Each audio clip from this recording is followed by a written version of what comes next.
Cameras be Dutch and look at a Dutch angle. I don't know what a Dutch angle is. Oh, well.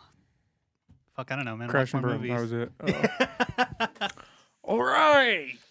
Are we gonna All right, take this right yeah, here? we should have already done this point. He's rolling. Are we rolling? Probably. Probably.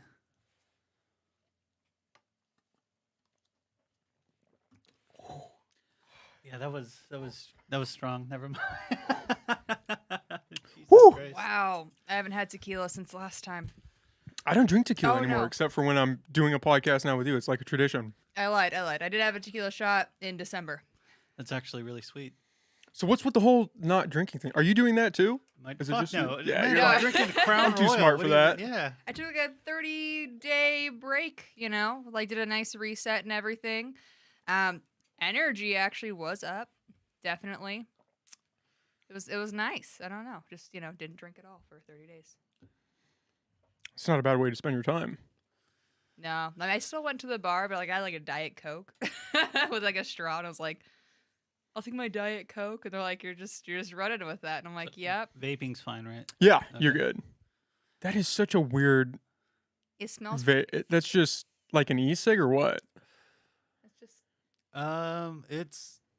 It's an Elf bar for one, and then that's You the both I guess have them. it's a- That's so funny. or You guys matching. are matching. You I know. don't. Yeah, I got them online because you can't really buy them in California anymore. Oh, those aren't the jewel things, are they? It's kind of like that. I mean, it's the same It's close enough, concept. Like there's like honestly. Okay. nicotine and Do you whatever want in to there. try it? It's just Dude, nicotine or what? There is nicotine there's in just there. nicotine. I don't know if you want to put nicotine in your PCP. system. Do you really want to taint your system? My with body's a nicotine? temple. I don't put anything toxic in there. I can There see you it. go. Yeah, I don't even drink alcohol. There's just water in my cup. You're a fucking liar. just faked out really hard. I'm just saying. It just looked like it was alcohol. Just, Yeah, yeah, like that right there. That's it's water. just water in a vodka. clear So was that a glass no to bottle. trying it? I'm trying to be. Is it? I don't understand. What is it? Is it like a cigarette or what? Um, Oh, wait, do you really not understand what like a vape is? Like I understand what a marijuana vape is. I don't understand the what that same kind of thing vape with is. nicotine. it's like the same, It's- but So it's it's usually just like nicotine lighter. in Yeah, there. Yeah. it's like and PCP. All right, let me try it. Yeah, boy. here PCP, and you're like, I'm so We're down. gonna eat some faces. Mm-mm. You don't hold those in though. The same. That's No, awkward. you definitely do it. You definitely not. What like, flavor it's- is that? Sour apple. That is so weird. I Right. don't think It's- I'm like a vape cigarette guy. I do cigars, and that's like my MO. Yeah, fair enough. Cigars. Antique pipe. Like, get yourself a good antique pipe with cherry wood. I think that was the one that I have. That's made Yeah. out of it. They taste amazing. Do you actually smoke out of that? With the- oh, they had the I don't pipe know wood what But else- with Like Tobacco? With tobacco. Yeah, Yeah. you get like loose tobacco loose and tobacco everything. leaves. that's old school. That It's I can see why they did it, man. It's really Yeah. entertaining getting to sit there and like clean it. Like it's a lot to work with, but it's engaging. You feel engaged when you're cleaning and smoking your tobacco pipe. It's kind of pretentious too. But It's you the know. old school style. There's something romantic about that. I've thought about buying a typewriter, not because I write or anything, just to say that I have one. Just- Like, this is my typewriter. you wouldn't actually use it on a regular basis. I would use it, but I don't write. I don't write anything anymore. Like, I'm not in school, so what would I use it for? Just Like, manif- your- write my a memoirs. manifesto. Yeah, sure. A manifesto. Could do a memoir, same manifesto. thing. Yeah. You can just hire someone to sit in the corner and like use the typewriter to type out everything you're saying doesn't for need a every stenographer. podcast. So it's just like, it's on paper too. Just have somebody follow me around, document my life with a typewriter. Definitely. That'd be good. That's a hard sell. Did you already just do that? Yeah, I did. Wow. Well, I mean, Oh, it feels like the world's ending. So if we can't have a drink tonight, when can we have a drink? Right? why do you think the world's ending? I mean, There's aside just a from lot. The, Have you guys heard about the? We're just going right in. Have you guys heard about the Silicon Valley Bank that collapsed? Yeah, actually, I was reading about it this morning. Today, I didn't read too much about it, but $210 billion down gone, the drain. gone, Just gone. gone.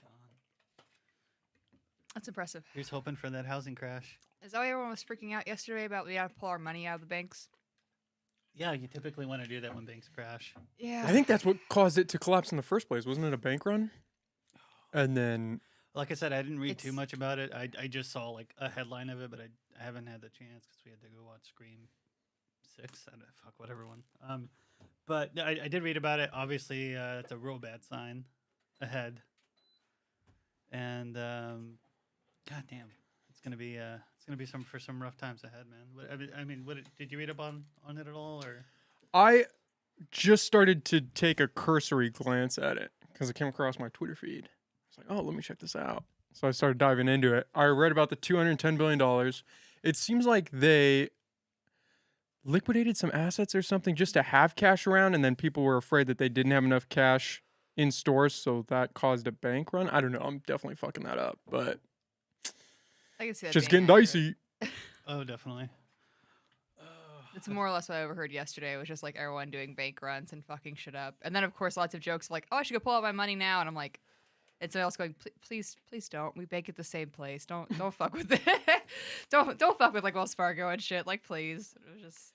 All right, so Nick, what's your the collapse of society plan? Like if shit hits Yeah. the fan, Yeah, do like you got- really hits the fan. Yeah, do you get a bug out bag? I got a studio. You get- Could just hunker down here for 36 hours until I slowly start to starve. But Yeah, but I was gonna say I don't think there's much food here. there's not. There's No, but alcohol though. Yeah, Yeah, it's a you good can- way There's to- alcohol. It's a good way to You pass can time. last at least a week without food. I could so- ride out the collapse in style and just be wasted for the whole thing. There you go. Just be There like, you yep, go. Only this way is to how do we're it. going out. There's enough like calories and alcohol and any like already. Like you'll Beer. maybe be okay. I Yeah. don't know. Like make sure you get the soda in there. Like get the sugars up. Cannibalism. Would you resort to Oh, God. cannibalism? Have you guys been watching The Last of Us? Yeah. Yeah. How good is that show? It's Oh. the first couple episodes were good, and then it just kind of trails off. There's a lot missing, in terms of like a different medium, but film, versus or film versus like a video game. You can interact with the world in a video game. You have more environmental storytelling, and I mean you can do that in TV as well, but that isn't. They're just mainly focusing on like the story point narratives. Can you pull that? You want to be right up on that sucker. Should I yeah. deep throat it? Yeah. Okay. You're going to do that now? Yeah, and I'm gonna make eye contact with you too. Oh Christ. It's not a bad show, although I do understand that it did deviate a bit from the game. But you have to do But- that, right? To create a good story Oh, definitely for that Yeah, format, yeah. for a movie Yeah, you're format. you're swapping everything, so like that's totally fine, and I don't think it's bad, honestly. Definitely fucked up cannibalism. Oh my god. Yeah, we're just gonna not bury your dad real quick. What was Oh that my god. family that died in that mountain pass and they were the- eating each other? Donner party? Was it I think it was the Donner Party. Yeah.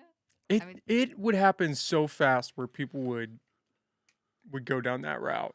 If shit hit the fan, it would happen so fast. You think so? Yeah. Yeah, well, I mean, like most of those like apocalyptic like no shows faith and in your movies- fellow man. Yeah. Well, they always have people that are like raiders that if you don't have a use when they come upon you, you're usually killed, and half the time eaten. So like that happens in like most apocalyptic like shows, movies, etc. Like that's a thing. Like books and games, like they're probably gonna kill you, and what happens afterwards is half the time they're gonna eat you as well. I don't think it's a faith thing. I think it's recognizing human nature. Yeah. I think when shit hits the fan, people get really weird really fast. And then it just devolves into chaos. They're just trying to survive. Honestly, man, I'm surprised. Up here a couple years ago when the blackouts were happening and all that, it was surprisingly calm. I mean, I thought it might devolve a bit, but it's that we got through that pretty all right. I Yeah, but think. we're talking about a couple hours. Yeah, you lose your power overnight. Yeah, that's Yeah, it's fair. back on the next day. If the power went out for a week, shit would go wild. No, I mean, we People had would over a lose. day, but well, yeah. a couple years ago we had those blackouts back when It the wasn't for, like, Paradise a week, Fire. though. It wasn't as long as like a week, but there were like Was it? over. I There don't was know. over 24 hours at one point with like a lot of places with still no power, and that also happened like with the earthquake as well. But the power outages were definitely worse because we had more people die at that time frame because they weren't equipped to like run their medical equipment without power, obviously, for long periods of time. I think this time like they had a lot more people had like backup generators and whatnot in advance, so it was a lot better. We're also a smaller community, so it's not shocking that people are like more willing to help each other. Well, yeah, if you took LA, Put them to the Instant same it's situation. cannibalism. yeah, it's Instant end times. cannibalism. Same situation, definitely would not go great. I'd give us a week if we lost power and it wasn't back on within a week. I think that would be the time frame when people would get a little nutty. Probably before then, if you were in a big city, be like 3 or 4 days, Yeah. and then we'll start looting some shit. Yeah, fair enough. What's the worst case scenario in an apocalyptic setting? Do you think you would have like the hardest time with? Like, do you think you can like shoot your friend, or like, do you think you could eat somebody I wouldn't eat somebody. I wouldn't go that far. that you know? Because then it's of? like, why just stick around? Why not just cash out? Just die at that point. Yeah. Like if it comes down to you, especially if you're with your family or your friends, it's like, okay, we need to eat somebody. You don't or have we all like a die. designated person in your family picked out for like, hey, we're gonna eat them. Oh Do my you? God. Yeah. Who would it be? It's part probably her. Damn. I don't even. My Switched up body's not that a fast. We're not temple, even, like- the power hasn't even been out yet. And he's already like, Angel. It's probably because I already said like if there's like a zombie apocalypse, I am going to shoot myself. Like we're not going there. Like I'm good. I'm not gonna. I don't want to survive. I don't want to find out. That was yeah. I don't know if I could eat somebody. I don't, even if I they could. died, like say they killed themselves and What they if- were just lying around. What's that movie where they crash into the Andes and they got to eat each other and to survive? I'm like, go a couple days without food, man, and you'll start thinking differently about like eating someone. I think for most people, like that's and that's like the whole, I guess, the way post-apocalyptic like literature and film and stuff like that. Like it's meant to show. Obviously, it's meant to show like the decline of like people and having to make hard choices, like eating the love of your life, allegedly. Damn. Allegedly noted. You gotta- can't tell me I don't love you if because I'm willing to eat you, man. I think He's eating you out of love. He Yeah, doesn't want to just yeah. let you turn into a be the zombie or first person I'd decay. eat. Yeah, Wow. that's love, man. I should put that on a Valentine's Day card. Yeah. You would be the first person I would eat. If shit hit the Absolutely. fan. I mean, it's fine. He agreed to shoot me, so like, I think that's even. You know, if you kill me, Oh, you get to Hillary. eat You would on just me, off yeah. yourself right off the bat if you knew like it was end times. I've been debating it. I don't know. Like I'm slowly like pulling back from that, but like a few years ago, you could not like I wouldn't question it. Like if it was zombies, I fucking hate zombies. Those are the most of my nightmares are like zombies trying to eat me alive, right? What if it's not zombies? What if it's just a financial collapse and That's different. are I attacking can each fuck other. with that. I can fuck with an apocalypse. I can't. So, like, fuck Mad with Max, you're good. zombies. Yeah, I'm like. It's I just mean, the I zombie could probably thing. kill somebody else. Like I could definitely do that. That's fine. I might even be able to torture somebody else. Like those things, I could pass that line in like a worst case scenario situation. Absolutely, I could get there. A bunch of like mindless creatures you obviously can't like talk down, like coming at you, like trying to kill you, just like rabid as fuck, and they're just gonna tear you apart while you're still alive. I think I'm good, and like you're never safe to sleep or anything. So this fucking that's a little much. I don't know. And then you're always like constantly worrying about like being one of them, becoming one of them, and then you're the one killing everybody that you love. I don't know. I don't like think it. that's like an interesting You're- aspect of the. Sorry. you're good. sorry. You can pull that sucker back. I So if you know, want to I sit know, I back, know, you can move it sorry. around. All right. Hello.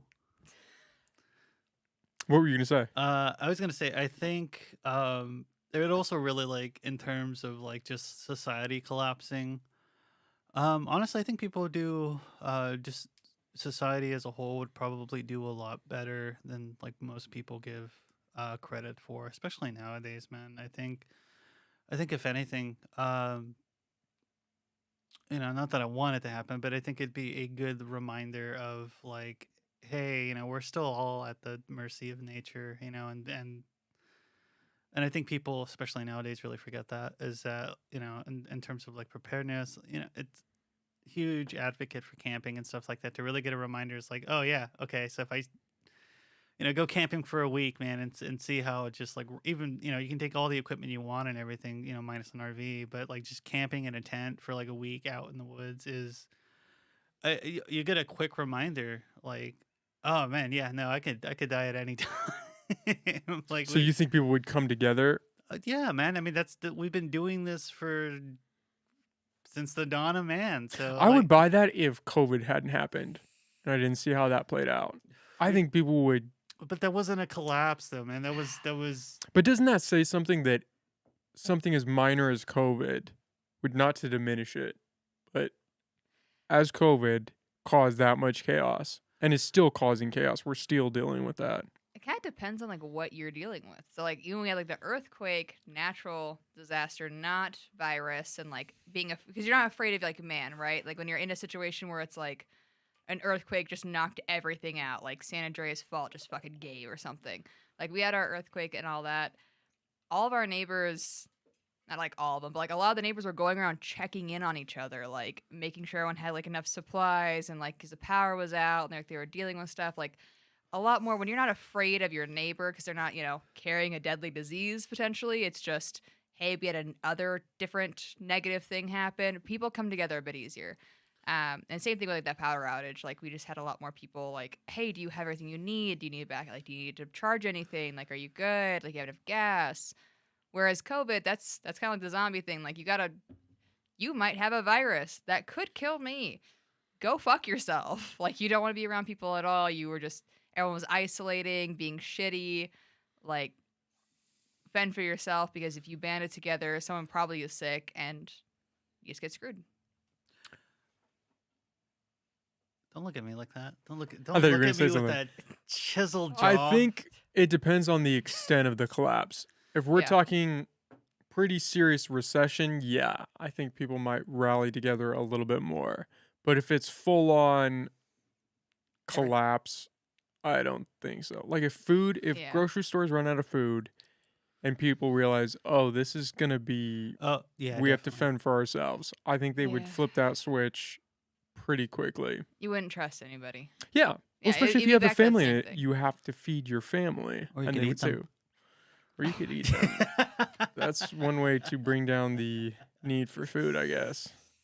Yeah, you need less food when you kill your family. I'm to eat telling you, them. man. Have a bug out bag. Have some seeds. Get some goats. Get a plot of land, guns, ammunition, and then just everybody just draw straws and to see who's the designated like person we eat. Oh my god. Where's your bug out bag? Where is like 90% of the things you just listed? Like, Some of it's in my trunk. Some of it's oh my god.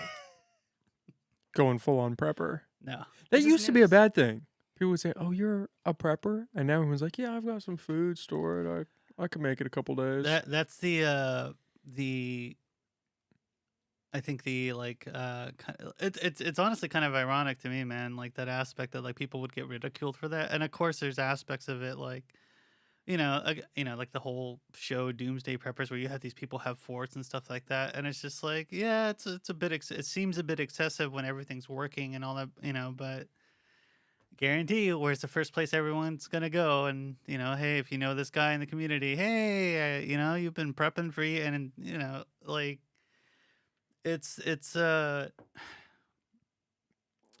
think it's just again funny how it's social comfort, man, honestly, that like allows the room for the ridicule of people like that. Everybody's comfortable, so of course it seems crazy. The so like what is it, Noah's Ark, man. We're getting biblical. Yeah. Well, comfort is the silent killer, right? There's that quote, and I can't remember how it goes, but it's that if things are miserable but they're just comfortable enough, you won't ever change. It either has to be more miserable or more comfortable, and then maybe you'll do something. Or not more comfortable, it just has to be more miserable, and then you'll do something. But it's just miserable enough where you don't want to change your habits, and you just live your life in that state. You're just gonna accept it. Don't want to make it worse on accident. Well, and then there's the frog in boiling water. Exactly. Aspect is just like, okay, well, how bad can things get? That's how I feel about Ukraine. I feel like we are the frog in the boiling water, and people just keep turning up the temperature. And it's like, yeah, let's just see how high we can go. Or it's like, yes, it's nice. I think a Doesn't get huge bad. aspect of that is people's just desensitization to just the reality of it, man. Like everybody's so disconnected from that like aspect of like nuclear annihilation or just dying or anything like that. Again, go camping or something like that, and you're reminded real quickly like, oh yeah, this can be pretty bad, and people, again, social comforts really kind of just ease people into this false sense of security. And what's that saying? I can't remember it right now, but ultimately I think comfort, man, is definitely killing us, and it's slowly killing us in regards to our ability to react properly to situations that we should probably take more seriously.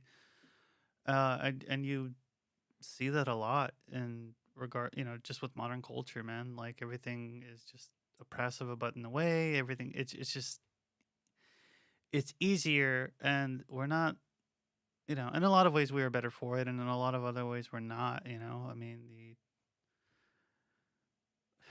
I think I was reading a post and some article about like like, has the internet made us better off, and in regards to human connectivity, and being able to reach somebody across the world. There's aspects that, you see more, you hear more, you're constantly reacting to things. And I think there's an aspect of burnout to that, man. 24-hour news cycle. I think there's burnout with that. You hear every day an entire town decimated with that Ohio, train.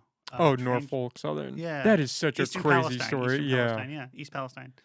But, and that should be a big goddamn deal, and it's not. The riots in Israel right now because Netanyahu is trying to rein in more control. There's a bunch of protests happening there. Like there's stuff like that happening everywhere around the world at all time, and before you didn't really hear about it, so you didn't have like this scope. But being constantly exposed to kind of all of this like horrible tragedies, people become desensitized. American gun violence, oh, it's only the 80th, 30th shooting. Take your pick of what number we're at now this year. I don't even know at this point, but it's desensitization for sure. I think that in terms of like just with Ukraine and everything, like Afghanistan was a big thing for 20 years, and people just stopped caring. Well, that's the big question. Is life more chaotic today, or are we just more aware of everything that's going on? Probably a bit of awareness, man. Like it's genuinely overstimulating to even try to cue into all of it constantly. 'Cause it's all just there all the time. Which is why I have more and more people just not watching the news and not bothering with half of it because it's the same. Do you want to pull that down just a little bit? You can It's bring it the down same so you don't have shit to sit super far out. constantly. Everybody always struggles. The mic, sitting in front of a mic is a weird sensation that I've kind of taken for granted because I've been doing this a lot now. It's Where way it's too just close people to my like face. look at it and they're like, what do I do with this I thing? just keep staring at it. It's right there. It's so close. I have gotten better about not always touching the mic I was since gonna comment on you've that. You last been on. definitely, Yeah. yeah, you've been touching it less. I'm very proud of that. I've seen you touch it, maybe 4 times. Well, I've been so trying to touch it to kind of like cue to you guys to move it so I don't have to keep saying it, but nobody was No. picking As up long as I can on hear that. myself, I'm like, no, I can hear myself. Like, it's fine. Like, it has to be okay. It's good enough. That's why I like wearing the headphones, is because you can kind of check yourself a little bit. Like, oh, am I moving too far away? Where's the volume on this? At the tip of my nose, it looks like. You can bring that down. You can move it around if it's more comfortable for you. You guys See, do not be I didn't intimidated want by to the do mic stand. adjustments. I Oh. don't know. I was just like, You didn't want to touch it at all. No. I'm like, fuck this mic. I'm gonna break it. Yeah, Yeah, because then you have the opposite side that's over there. That's wants to break it. I was like, I'm just I wanting never to. said that. Michael's the more chaotic energy. Me? So we're here Super planning who to chaotic energy. eat. Like, oh, I'm over here like remembering when we were kids. Like, I don't know what schools did this, but I know our school did that like whole situation where you had to like your parents had to pack like a bunch of like more or less junk food and shit that's gonna last, 24 hours, right? Just in case there was an earthquake and you were stuck at the school, and like to make sure you had food and whatnot. It was like a disaster day thing. And then at the end of the year, you got to eat it. And, like that was like especially a thing like in elementary school, and like you're always like reminded to have like your prepped box at home for earthquakes and stuff like that had water and all that fun stuff. This whole conversation just had me thinking about that like on a circle, and I was like, man, that was I great. I completely love that forgot junk about food. that. I don't even remember having to do that. No? No, Oh, not that at that all. was such a thing, especially like, well, yeah, up here because we had like so many earthquakes and whatnot. And so like just in case like the power went out and whatnot, every single kid had a like large Ziploc bag, one of those gallon ones of snacks to be able to ingest just in case. And every year, obviously nothing would ever happen. So every year at the very end of the year, you'd get your Ziploc bag, like huge thing of like snackage. And I always had Pop Tarts. Like just there was always like s'mores Pop Tarts in there, and I was like, this is fucking fire. People like trade snacks and stuff. But that was mostly elementary school. Wow, maybe my school just didn't care about the kids. I don't remember doing that at all. About having it like an end of the year snack bash or anything, or bringing snacks to store. And no, that's not ringing any bells. That's kind of sad. I mean, like for some reason they stopped it, but that was kind of a cool thing. I don't know. I dug it. Well, and they also they used the opportunity to teach you about preparedness in case there was an earthquake. So like how much water would you need per person per day, etc., and all that kind of fun stuff, and like batteries and things like that. But they only made us bring non-perishable food items. Did you have that? I did. What the? Wow. Okay. Yeah. Maybe I'm just drawing a blank. Maybe we did do that, and I blocked Most it out kids from remember memory. it as maybe like a their snack plan day. was to eat you. I was the one. I was There's singled one out. They're like, kid this every kid. year. They're like, you know what? Like, if it goes to day 2, we got Nick. Like, it's fine. That I'd would be okay with that. I would rather be eaten than be the one to eat somebody. But knock me out Yeah. or like take out me first. Just I don't want to be alive and then you guys are rolling me over a smoke pit or something. Just slow roasting. just dying and like just screaming a little bit like the entire time through. I feel like that would All right. really ruin someone's appetite. If you were going to honestly. be eaten, how would you want to be prepared? Oh god. I'm asking the deep questions, man. This I is don't think I've ever important. really thought about. There are very few subjects where I've literally given no thought to, and I think this is one of those ones. How would I want to be eaten? Yeah. How do you want to be prepared? What kind of dish? I wouldn't care. What? As long as I'm dead before they come start on. eating me. I really wouldn't care. You don't enjoy cooking? Do you really want him to think about like cooking Yeah, why human not? flesh like that in depth? Is this something you give a lot of thought to? No. I just say things. It's chaos energy, It is, obviously. it is. Nobody else has thought about this, really? All right. I think I'd like to be a nice either like stew or curry, but it is also my favorite food. So So if this is an apocalyptic setting, I would want to hope if you are getting eaten, why would they take the time, the effort, and have the resources to make a nice stew or curry? Like that's my rebuttal. Is like if I want to sit here and think about like what would I pair well with? Well, Angel, you drink alcohol a couple times a week, so that's probably in there. Like meat might be tenderized already. Who knows? I'm like, oh, there might be a smoky flavor from vaping. Like at the end of the Tastes day, like man, green does apple. it really matter? Because it's an Yeah, are you apocalyptic kidding me? setting. They're just Man, gonna cook you. You know how much better, like how much more. All right, here's a thought. Okay. Do you want to just be served as like a meat cube or like a sloppy Joe versus like this nice Michelin 5-star, or is it 4 stars? I don't know how many stars they have. Or like this nice gourmet dinner. I'd like to be a gourmet dinner, personally. Here's the reality. Everybody, if we're in that situation, everybody's just getting cooked over a fire. That's how everybody's getting eaten. Yeah, everybody who Nobody's- doesn't care, and everybody who Yeah. doesn't have self-respect as a cannibal, maybe. Are you just gonna like have Johnny's seasoning salt like in your pocket I'm Not for anything else, but just for your I death. have an entire like, Costco crate full of that. That's in his bug out bag. Just seasonings. just How like did when cook I people? die, don't forget all of these, please. And like a whole bunch of like lentils and whatnot, and like just ready to go. Just like you can have like a nice lentil Michael stew. I guess. I think it tastes gamey, honestly. But I'm also, well soaked in alcohol as well. So I don't know. I might be like, I might have like a nice brandy. I think I'd like to be served in a nice brandy. Like if I'm gonna be made into a steak, just cooked in like some brandy or sherry. I don't know. I don't think they need to cook you in Like brandy Hannibal with how Lecter, much man. He was brandy a you classy drink. cannibal.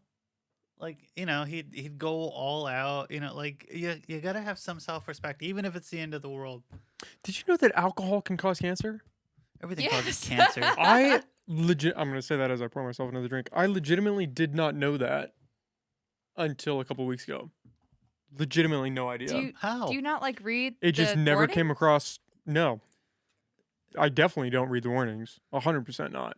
Like you can't even drink a rock star without.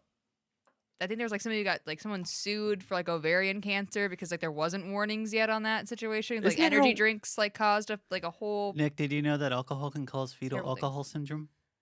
Oh my god. Is this a topic you guys talk about a lot? No, that was just a really stupid Oh. sentence. It's true. Did you know that alcohol can cause fetal alcohol syndrome? Like, it's in the name of. Anyway, sorry. I was just Warning like, from your Surgeon General: do not drink while pregnant. There's a lot of shit you shouldn't do while pregnant. There's a And lot of people things do it. people shouldn't do. People Yeah. still do period. it. That's the crazy part. I've met way too many people that still smoked, like cigarettes and whatnot.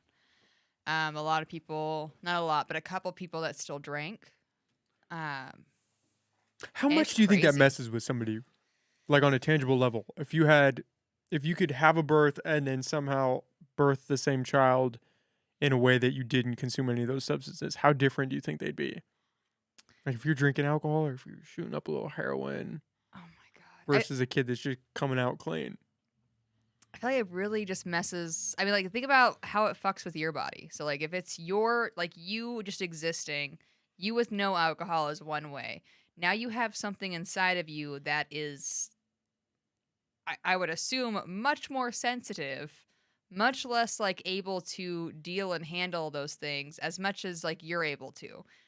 So, if you're over here, like, I can have half a glass of wine, not feel it whatsoever, like, maybe baby would be okay, right? But if you're just sitting there Wrong. like getting fucking hammered to the nine and like just everything, I can't imagine that you're not really doing something to that kid. I don't even know all of the issues that really arise from that, but I don't know. Everyone that I've met where their parents have done excessive any of those things, they end up with like weight issues, they end up with like cognitive issues, development, like literally in their developing body issues where they're just like they're not built the same, that's for sure. You just end up with a lot of issues there in just every department depending on what they've done, and I don't know. I feel like it does a lot. How do you control for that though? Because you can't tell people not to have kids, which is where all of the extremists Sure go you when you start can. going down that argument. They're like, Like just maybe certain people shouldn't have kids. And then, well, who gets to decide that? And then we're in this weird spot where everyone's just being birthed in a lab. Well, and there's not really a way to control that, honestly. You can't. You can't can't do anything control about it. it. Like if you want to like keep free will and everything moving on, like you can't control that. If somebody wants to have 14 kids, they gotta have 14 kids. You gotta let them. Yeah, like you can just sit there and counsel them and talk to them and do everything that you can to try and get them to like be a less shitty human being the next round. But at the end of the day, it is what it is, which is absolute shit. And hopefully they, realize what they're doing is wrong. Because I've also met plenty of people that went, oh shit, I'm pregnant. And they like completely 180'd their life. And they're like, I'm not going to fuck this kid up. And they were like amazing. And sometimes it just takes people way too long for that, sadly. That's the best case scenario. Is if they're on That that is. path, they find out they're pregnant, and then it turns their life around. Yeah, and they become like they swap over. Like they're these amazing people, and they have great healthy children, and they do a really good job.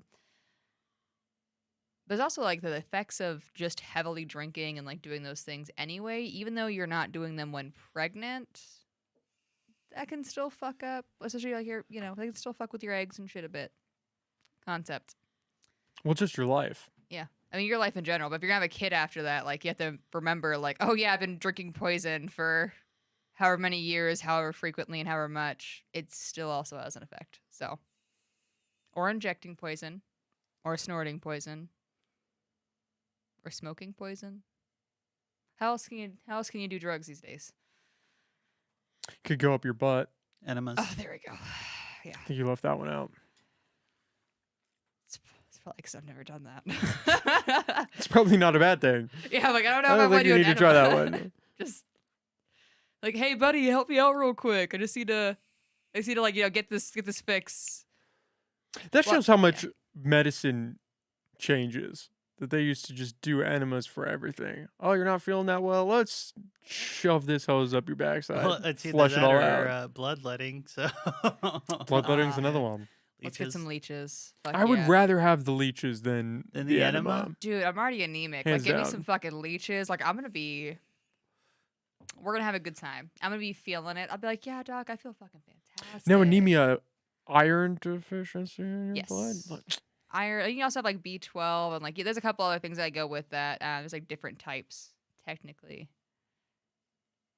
but typically just low iron. Yeah, that's how most people view it. how do you combat that? Just take iron pills? Or eat iron-rich foods, like especially with like orange juice or something on the side. Like if you take like vitamin C, and you're eating like meat, like red meats and like broccoli and well, not really broccoli, but like spinach and whatnot, like a bunch of those things. Like eat your greens, drink some orange juice with it, and you can fix it. What a concept. Fix your diet, fix your life. Yeah. It seems like a struggle, but genuinely, diet change worked a lot better. And I don't think I've been anemic in like 7 years now. But diet change worked way better than taking pills every single day. And the pills hurt your stomach. So like no one enjoys that. Like most women just go, yeah, I'd just rather be low iron than deal with that. So I wonder how many people are fucked up from the food that they're eating and just that's their normal baseline. We And they have don't even the realize it's a problem. highest obesity rate in the world, I believe. Well, that's a tangible one, but what if you're that skinny fat where you're just going through your life and you feel like shit, but this is your baseline? And so this is how every day the feels. same, like, regardless of, it's the same issue, man. There's sugar and everything. All the food we eat is processed. Like, it's a parallel to, us having one of the highest obesity rates in the world. Is our diet is shitty, and a cornerstone of life is the food that you eat. It really does affect your quality of life. So a lot of people think they're being healthy because they're sitting there eating like those diet bars and like those protein bars and like, oh, it has like low carbs and low calories. It's just all the protein you need for the day. This is fucking fantastic. I've lost so much weight. And they're sitting there fatigued as fuck. Or they're eating like a shit fuck of like bread and everything, which is very fatiguing for a lot of people because again, we weren't really made to process that much wheat and gluten. Same as like the beer. I think it's a huge aspect into one of the many reasons why I think in general like our probably like our depression rate and anxiety rate and all these people showing up with like mental health issues and stuff like that on I'm gonna pull that just a little bit closer. yes No. Is generally the diet of the average American man. It's terrible. And I'm not guilty. I am guilty of that as well, but it's really interesting, man, because like I mean whole what is it, organic stuff is stupidly expensive. Eating well is really difficult. Most EBT stuff like that you can get is all really shitty processed foods, or like it's what they're gonna go for because it's what's easily accessible and most plentiful. So of course, that's why poverty has when it's a aspect of poverty.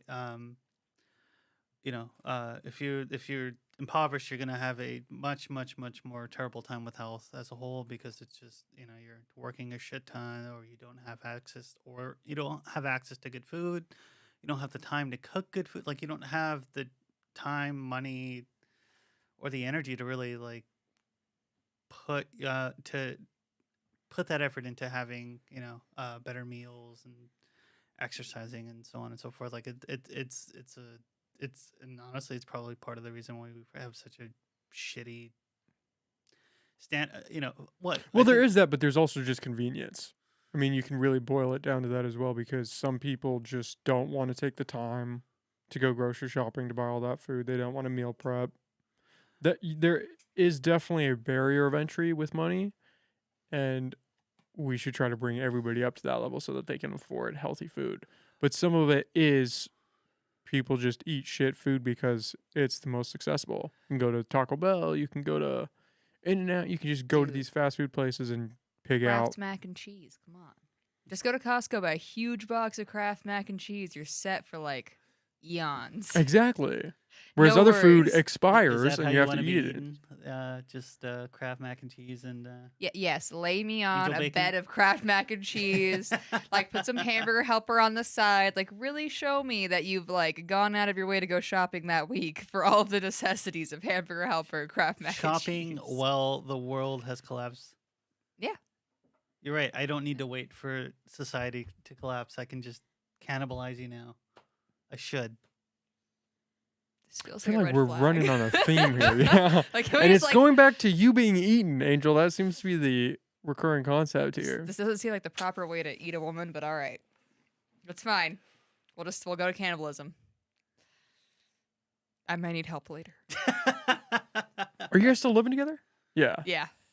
We're a block away. This From was here? Yeah, we Oh, like no a heavy shit. debate. He was like, well, I mean, how far is it? Like, I'm like, well, I can literally like drive to like the Chevron real quick, drive back, and then it'll still take me like less than 2 seconds to go over there. It's like, we have plenty of time. Like, it's cool. Like, I'm gonna grab an energy drink. Like, I haven't had any caffeine today. 'Cause it's literally, we're on the other side of the block. Oh, damn. Yeah. Did you guys just move there? You weren't living there before, were you? No, like end of October. Okay. Yeah. So I was able to like we got the keys and like on like the 20th, and then I was able to throw a mini birthday party on the 31st. And I was like, let's go. So it worked out. Or not the 31st, but whatever that weekend was over at Lied. I think it was like a couple days before or something. But yeah, like less than 10 days, just moved everything in. It was like, let's have a little party. Let's go. It's a birthday party time. Got a place. Yahoo. And so is it just the two of you in this place? No, we have a sister too. Of Okay. course. And of course a dog. Come on. Oh, yeah, I think we talked about your dog last Can't time. forget the Dude, dog. the dog is the best part. The dog's the best.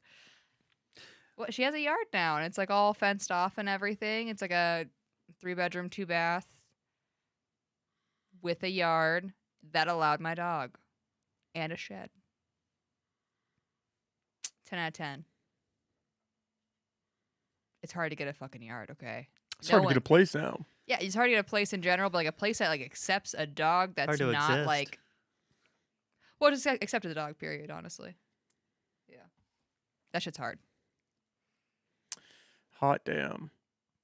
I was shook when they called me and they're like, "So did you actually want this place?" I was like, "Wait, what? You're calling me and checking in? The fuck? Like, what'd I do?" So what's going on in life? I think this is the first time since we went to the shanty that I've talked to you both. Yes. both of us, yes. Yeah. It's been a minute. What is That was going on eons in ago. life? That's a hard question. Not much. Work. A wage slave, yeah, work. Pathfinder campaign. Yeah. D&D. What is the Pathfinder campaign? Kind of like D&D. Oh yeah, we dug into D&D last time. You schooled me on that. Dude. So now I'm going to learn Pathfinder, and I'm actually going to be joining a campaign, and that's It's pretty fucking exciting. It starts tomorrow. And this is a board game like D&D is. Kind of. I Would mean, you they're call not it a like a board game? board game. It's like Tabletop. tabletop. shit. Like you're live. Like you're role playing as a human right then and there. I mean, not as a human, but like you're role playing right then and there at your table, or wherever the fuck you're sitting, doing this thing. So Have you guys tried VR out at all? Like the Meta Quest or the HTC Vive or anything? that costs money. Okay, like Tabletop is a lot cheaper. like we gotta think here. Like dice are very cheap. Okay, get some dice, easy peasy. That's less than $20. A VR set? How the fuck much? It's a couple do those $100. run? It's like $400 or Yeah. $500, I think.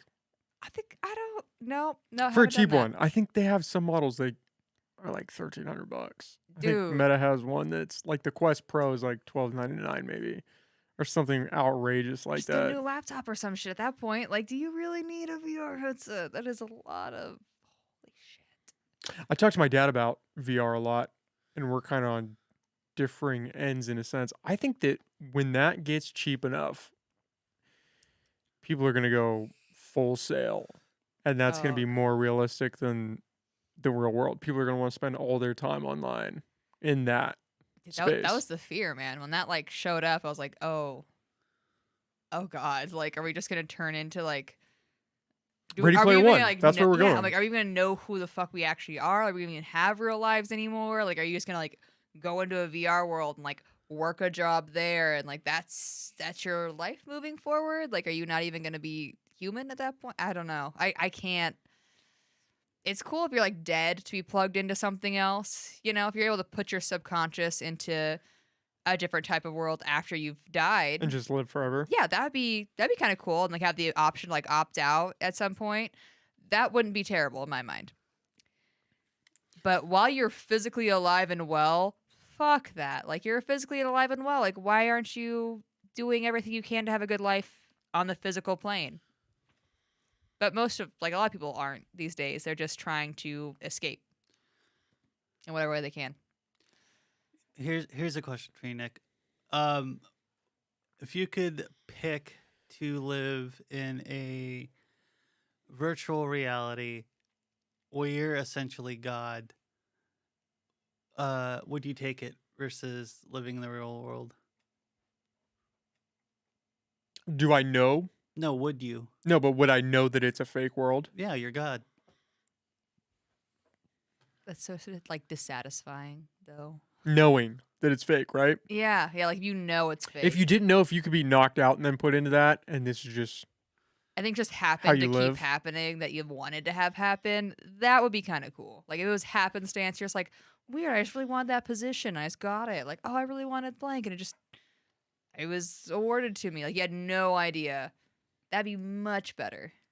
Much more, like, although then it'd be like, why the fuck am I getting all the, I'd be too skeptical. I don't know. what would be the only thing that you know? This is just your life now. Everything just goes right. You've got these powers. Touche. I don't know. I think I would choose the real world. But I mean, you don't really know until you're in that position, right? And the question is, how much better would it be? Like, if it was really Ready Player One and you go It's to entirely these other worlds. up to you. It is your world. You make the rules. You have free I would pick reign. real life. Yeah? Yeah. Because I'm basic like that. Because you're basic like that? You want that much control. Oh, it depends on too, like how much thought you have to put into it. Like, do you have to make the wind like blow and to feel the breeze from like the ocean or Well, something? and what's the point? Like, What's the point of doing anything in that world if it's all fake? Like, why do anything? yeah, it's just like disgenuine. It's the same reason people don't like having disgenuine conversations and don't like those kinds of experiences, because at the end of the day, it's very shallow and empty. Well, it's like a dream, and dreams are great, but we get to come back from them, and that's why they're great. Like, if you had to live your life in a dream, what's the Fuck point I of can't even anything? punch somebody in a dream. Fuck that shit. Like, have you ever tried punching somebody in a dream? Do you ever make like the connection? Does it ever work? I've never tried to punch somebody in my dreams. I've definitely I feel like you have some violent dreams. only once or twice. Like, it was a moment where someone was being very disrespectful or they were trying to kill me. Those are like the two options. But regardless, whether I was defending someone's honor or they were trying to kill me, I did try to punch somebody. It didn't fucking work. Like, it doesn't even, like, you don't make a connection. Like, your hand, like, mushes through. And you're like, what the fuck? This obviously isn't real. Like, I can't even fucking punch somebody. Like, are you kidding me? Like, this is doing nothing. I'm like, I'm not that weak. I'm very weak. I'm not that weak. I had a dream last night that I was back in college. This is going to sound so weird. I was back in college and I went up to this girl after class and like asked her for a number and she's like, yeah, no. I was like, so I'm getting curved in my dreams, right? I don't know what that says about me. I was like, okay. And just started to walk away. And she's like, actually, you know what? Yeah, here you go. I just don't want to waste my time. And I was like, oh, okay. And then I took her number and then I woke up and that was my dream. Your dream was going, you can't hit on women until you're actually ready to commit, bro. Maybe that's subconsciously trying to tell me something. It's like, yeah, you can't. It's about committed relationships. How sad is that shit? Your dream's just calling you out, like, my hey, dream's like checking me, like, hey, don't be. Come on, dummy. What are you doing? Yeah. Like, get good. I'm getting life lessons from my dreams. Yeah. Yeah. Do you buy into that? Did dreams tell you something?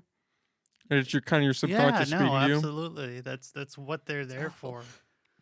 You know, a dreamscape is essentially a it's a way for you to act out, or not act out, but it's a way for you to kind of just come to terms with a lot of the internal issues that you're struggling with, your feelings about that's about how you what you're dealing with and all that. If you don't deal with it in real life, it's gonna come back, and you're gonna have to have that conversation with yourself at some point in time. You can't really spend your entire life running from something, man. And I think one way or another, you're gonna have to have that conversation with you, whether you want it or not. And I think dreams are probably where it's gonna happen, if it's the place that's gonna happen. If that makes sense. Yeah, you're a little more open to ideas, I guess, when you're in that state. I don't think you're necessarily open. I think you're just your guard's down. You don't have a choice. Yeah. You're just along for Unless the you ride. learn to lucid dream.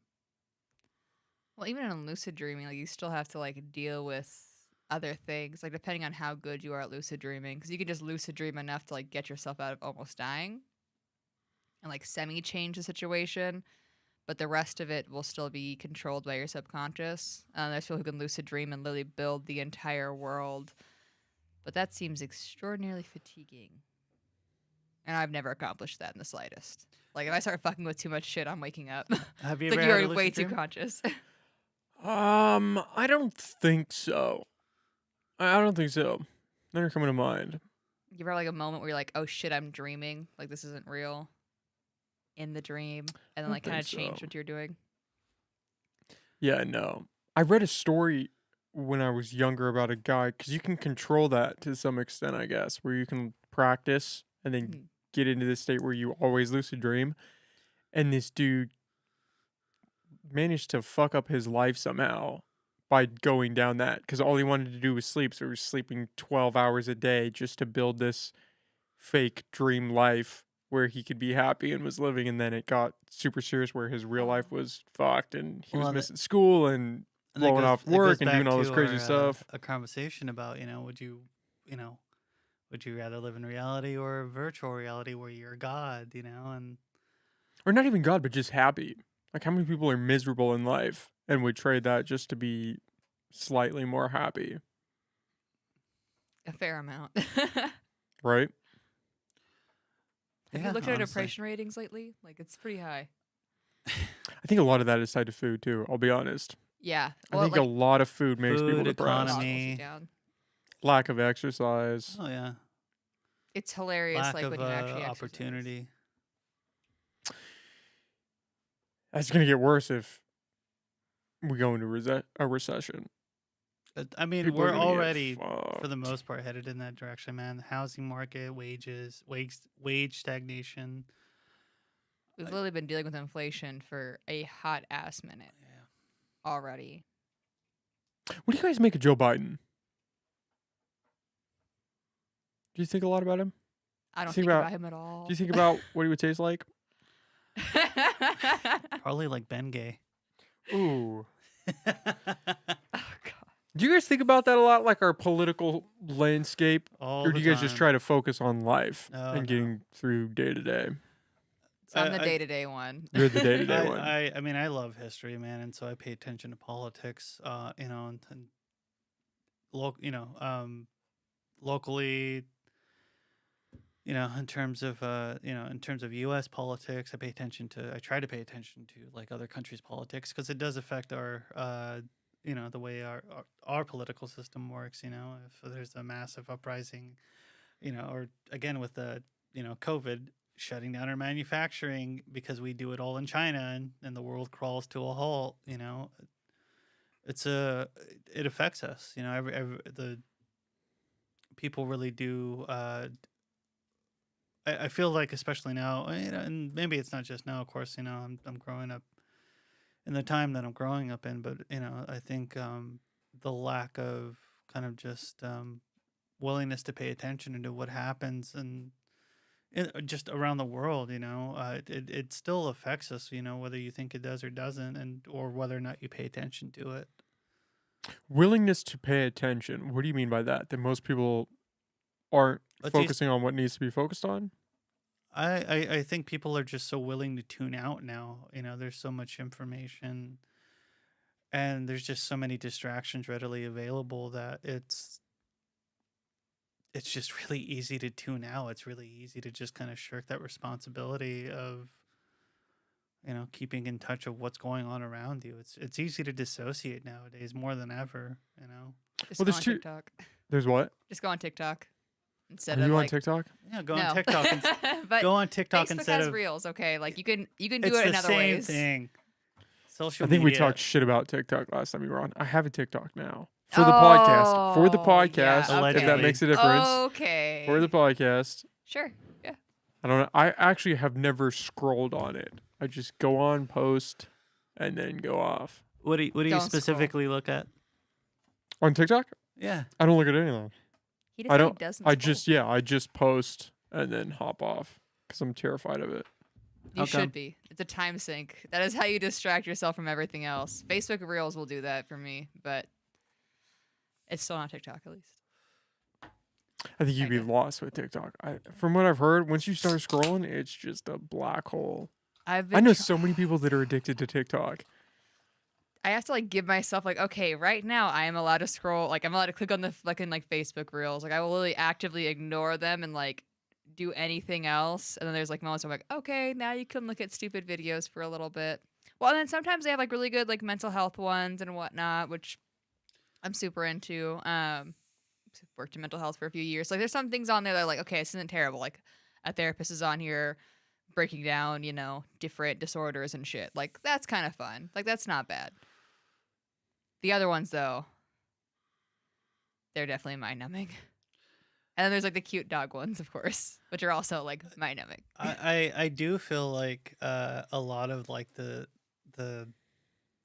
TikTok reels in regards to like mental health and all that though. I really do feel well, and it's interesting that it's like such a big focal point in regards to like a lot of the content that is made or just and of course a lot of it is garbage in terms of just like, hey, I'm gonna make this funny video or anything like that. But there, especially with our generation, it's really interesting to see the focus on like mental health and how quickly people are to self-diagnose with a lot of like mental disorders and stuff like that when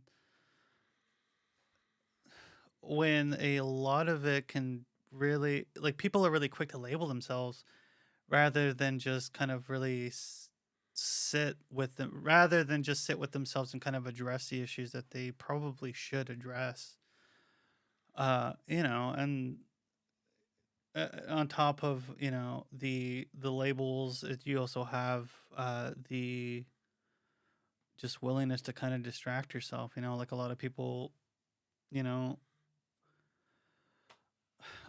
will like, oh, I'm ADHD, oh, I have some form of autism, oh, I'm depressed, oh, I'm bipolar, oh, and people are so quick to kind of just chalk it up to all these different diagnoses, and rather than just, they're quick to define themselves with diagnoses, and rather than kind of just actually address it. Like people are content with like, yeah, I'm just bipolar, yeah, I'm just autistic. The biggest problem to that is they're not like actually addressing anything. It's No, one no. thing to be like, oh fuck, I have a lot of these traits and like I may actually have this as like an issue. But most of the time it's one of those like, oh yeah, I'm this and deal with it. Like not, oh, I think I have this, let me figure out how to deal with this and combat it. Like two totally different things. But recently there has been like a huge spike in people being like, I totally have ADHD or I totally have autism, or and just instead of being like, yeah, I'm just kind of a little like socially off, or like maybe you just are, slightly socially inept, or you just had too many awkward situations and that's what you think is up. I don't know. People definitely just go down that rabbit hole and just don't deal with anything a lot. They self-diagnose, Lots of and self-diagnosis. it's a problem. Yeah, like Well, you there's should that- Or have they're peer self-diagnosed. reviewed by their Oh peers. god. Yeah, there's another term like peer reviewed. So it's like instead of self-diagnosing, like you might go to self-diagnose, or you don't, whatever. But then your friends either, they're going to confirm your self-diagnosis. Like, well, yeah, I totally have this thing too. Whether they're actually diagnosed by a doctor or not, doesn't matter. They could be self-diagnosed themselves. And then you just have like a group of people going, well, of course you have this. I have this too. And that's like the peer-reviewed like version. It's like people who have accepted that they have it, whether they've been actually diagnosed or self-diagnosed, confirming, oh yeah, you totally have this also, which is, kind of one of those things where it's like a lot of things really overlap. Like if you're actually going to delve into like mental health, a lot of symptoms overlap like crazy for a lot of different diagnoses. Like you can't be 100%. And at the end of the day, like what matters most is like actually just addressing like what are your real problems, like your symptoms for these things, like what do you actually need to work on, and working on them and treating it like that. And Well, the biggest thing with that is you can combat depression specifically more effectively with exercise than you can with medication or seeing a therapist. And that is usually the last option people jump to of those three. yeah, It's always, oh, let me get some meds. Let me go see a your therapist. doctor tells you to do it and you ignore them. And you might do it later. That's They if always you have a recommend doctor it. that recommends exercise first. I've talked to a lot of doctors, and their jump is, yeah, let's get you some medication. I know so many fucking people on ADHD meds. It is ridiculous. I was on ADHD meds. Were you on them because you had ADHD? Yeah, that's how you Oh. get. You don't get ADHD. I know a lot of people that Allegedly. that probably don't have they ADHD, not and they're prescribed just. them? I think in some cases they are prescribed. Okay, And in some because cases it's like they're just- severe depression or something. I mean, because it does increase like dopamine levels.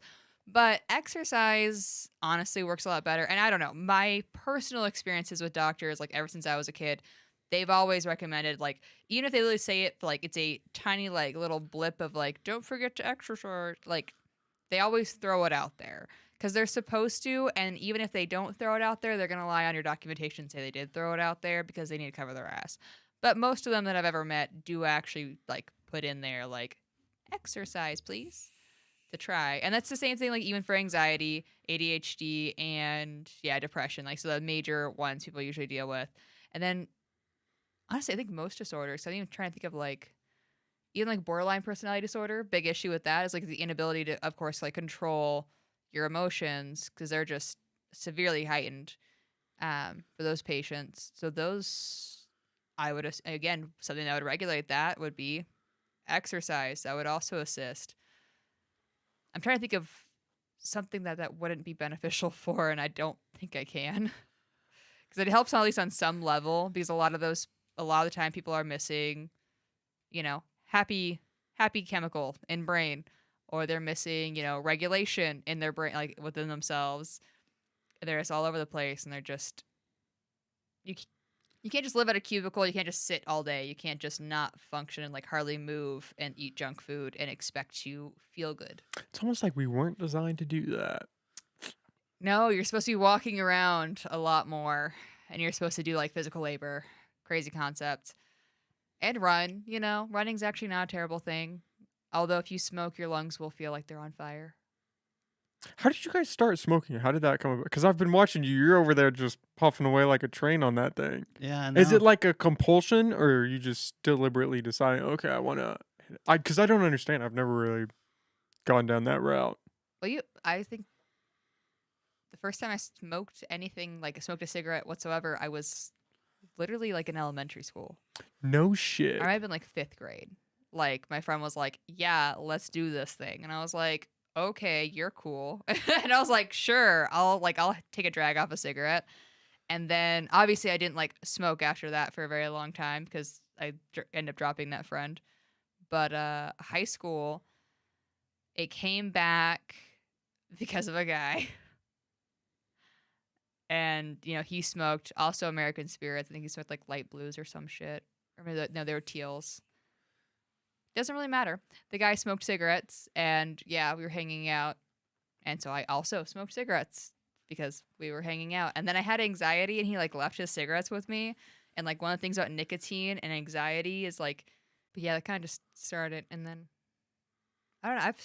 I've stopped so many times. I don't know. I've stopped smoking plenty of fucking times, like cigarettes, but. What makes you go back? It's just that feeling. Fuck, dude, Chasing that feeling. something major hits the fucking fan. Like that is how you go back to smoking cigarettes. Most people do not go back to smoking cigarettes because they're like, "Oh yeah, that sounds great." No, you remember that it's a bad thing. You always remember that it's a bad thing. But in the end of at the end, like someone dies or like you're about to be in financial ruin or your boyfriend cheats on you, like something major is gonna happen, and then that's why most people go back to having like smoking a cigarette. And you're like, just this one pack, just this one cigarette. Or alternatively, you be more like Michael and do it for only social reasons when you're drinking. Supposedly, that was when we first met. But let's be real, he just ended up smoking regularly after that. So, That's true. facts. That might have been my fault, though. I don't know. Smoking more consistently. Yeah. I was working at a mental health facility, man. The anxiety was real. It's an interesting coping mechanism, right? It's like people drinking alcohol when they get off from work. Get home, they have the beer. Everything's going to be okay. It's terrible. Well, and they feed each other. So if you're using like cigarettes with anxiety, Doesn't it make it worse? it makes it worse. It literally is the opposite of what you're trying to do. Like if you're anxious and you smoke a cigarette, like it'll calm you down for them, but then your body is going to crave the nicotine again, and then you're going to get anxious again because you want the nicotine. So it's literally like one of the worst things you can do. And it is one of like the most addictive things like out there. Unless you want to fuck with heroin, we can just go to that route instead. That's up there. Yeah. I think Heroin's up there. that one might. I've never tried that. I wouldn't want to for many reasons. One of them being I still fuck around with nicotine products, so I don't know if I'd be able to quit heroin. That'd be a terrible idea. Also, injecting something into myself, like I know I work in the medical field, but that just seems like a really bad idea. Do you think addiction translates? Like if you could be addicted to cigarettes, you could be addicted to anything? Or do you think it's situational? Addictive personalities, dude. Addictive personalities. Yeah. Like so, well, and some people it's like only this one thing they're addicted to for sure. But like most of the time, people have more addictive personalities. So they're also the people like you might see go back to drinking like energy drinks. I also stopped drinking energy drinks for like that whole month. Like I drank just tea, like green, like Earl Grey and green tea, like mixture that I made myself. Right. That was it for like that entire month. So the same people that may smoke cigarettes or something else more, they also could be addicted to caffeine or alcohol a bit more easily. So it's like habit things where if you form a habit with it, it can be bad, which is why a lot of times you see people who are like recovering addicts, they're like super like into working out and things like that. And they're like, they do that like very regularly. It's part of like, they've just traded one habit for another habit. At least this other habit is a healthy habit. And so like trade-off happens kind of for the same reason. They're habit people. It's interesting. Okay, so walk me through this your month cleanse. Was that just you just wanted to see how it felt? Or you just wanted to have a reason not to use, or what was the thinking behind that? You just wanted to take a month, just like catch a breath. Yeah, I mean, at that point, like, I had gotten to a point where I was like drinking a lot more regularly than I wanted to. Yeah, there was, like a moment just like I'd obviously just drank too much on empty stomach, and I'm like, okay. I'm like, well, at this point, I have lots of reasons to not drink for a bit. Um, because at that point I'd been drinking like at least a drink a day. Like you don't even think about it. Like yeah, like oh I had a long day at work. And like not even like you're not even going out every day, but like maybe you have like ciders in your house or whatever. And like you have less than half a cider a day, but you're still having alcohol every single day, even if it's like a little bit of alcohol. And that's like a weird thing to realize that, just because you're keeping the ciders in your house, and even if you're not finishing a full cider, not even drinking half of it, like you're still consuming it every day. And that's like shitty, like no one should even drink a little bit every day. At that point, you're still considered like an alcoholic half the time if you're having like a little bit of alcohol every day, even if it's less than like a can, because you're not, that still equates to like 4+ beverages in a week. When you're like a woman, I think 7 is like super bad and so on. But anyway, doesn't really matter. Point is, yeah, decided not to drink. Went on like that whole like time frame for it, and it was genuinely nice because there is like more energy that you get from it. Like you're not fatigued. Your brain's never in like a foggy state whatsoever. Like you're a sharp thinker. Like right now, I'm not my sharpest thinker because we had some tequila, so like that's not present. And you're kind of just you're with it, and like you're not. It's it's nice because you don't have that like and I don't know, alcohol is just a weird thing. So I was like, I'm gonna do it for 30 days. That was the point. I was like, I'm gonna do it for 30 days, and then I just held on for that 30 days, and I even gave like a little bit extra, and then I tried drinking like hard alcohol right off the bat, and I was like, oh, this was a mistake. And I'm like, wow, that's a lot fucking stronger than I thought. It was like less than a drink, and I'm like, wow. I don't know. I don't think I answered your question properly, but point is, for whatever the reason exactly may be, Nick, I did stop drinking for a month and chose to stop doing that. And it is a very healthy thing for people to do. And then it was really funny because after I did that, there was this whole like dry January thing coming out. So a lot of people just assumed I was on that kick. So that was kind of nice. Mine started in December, but before the trend.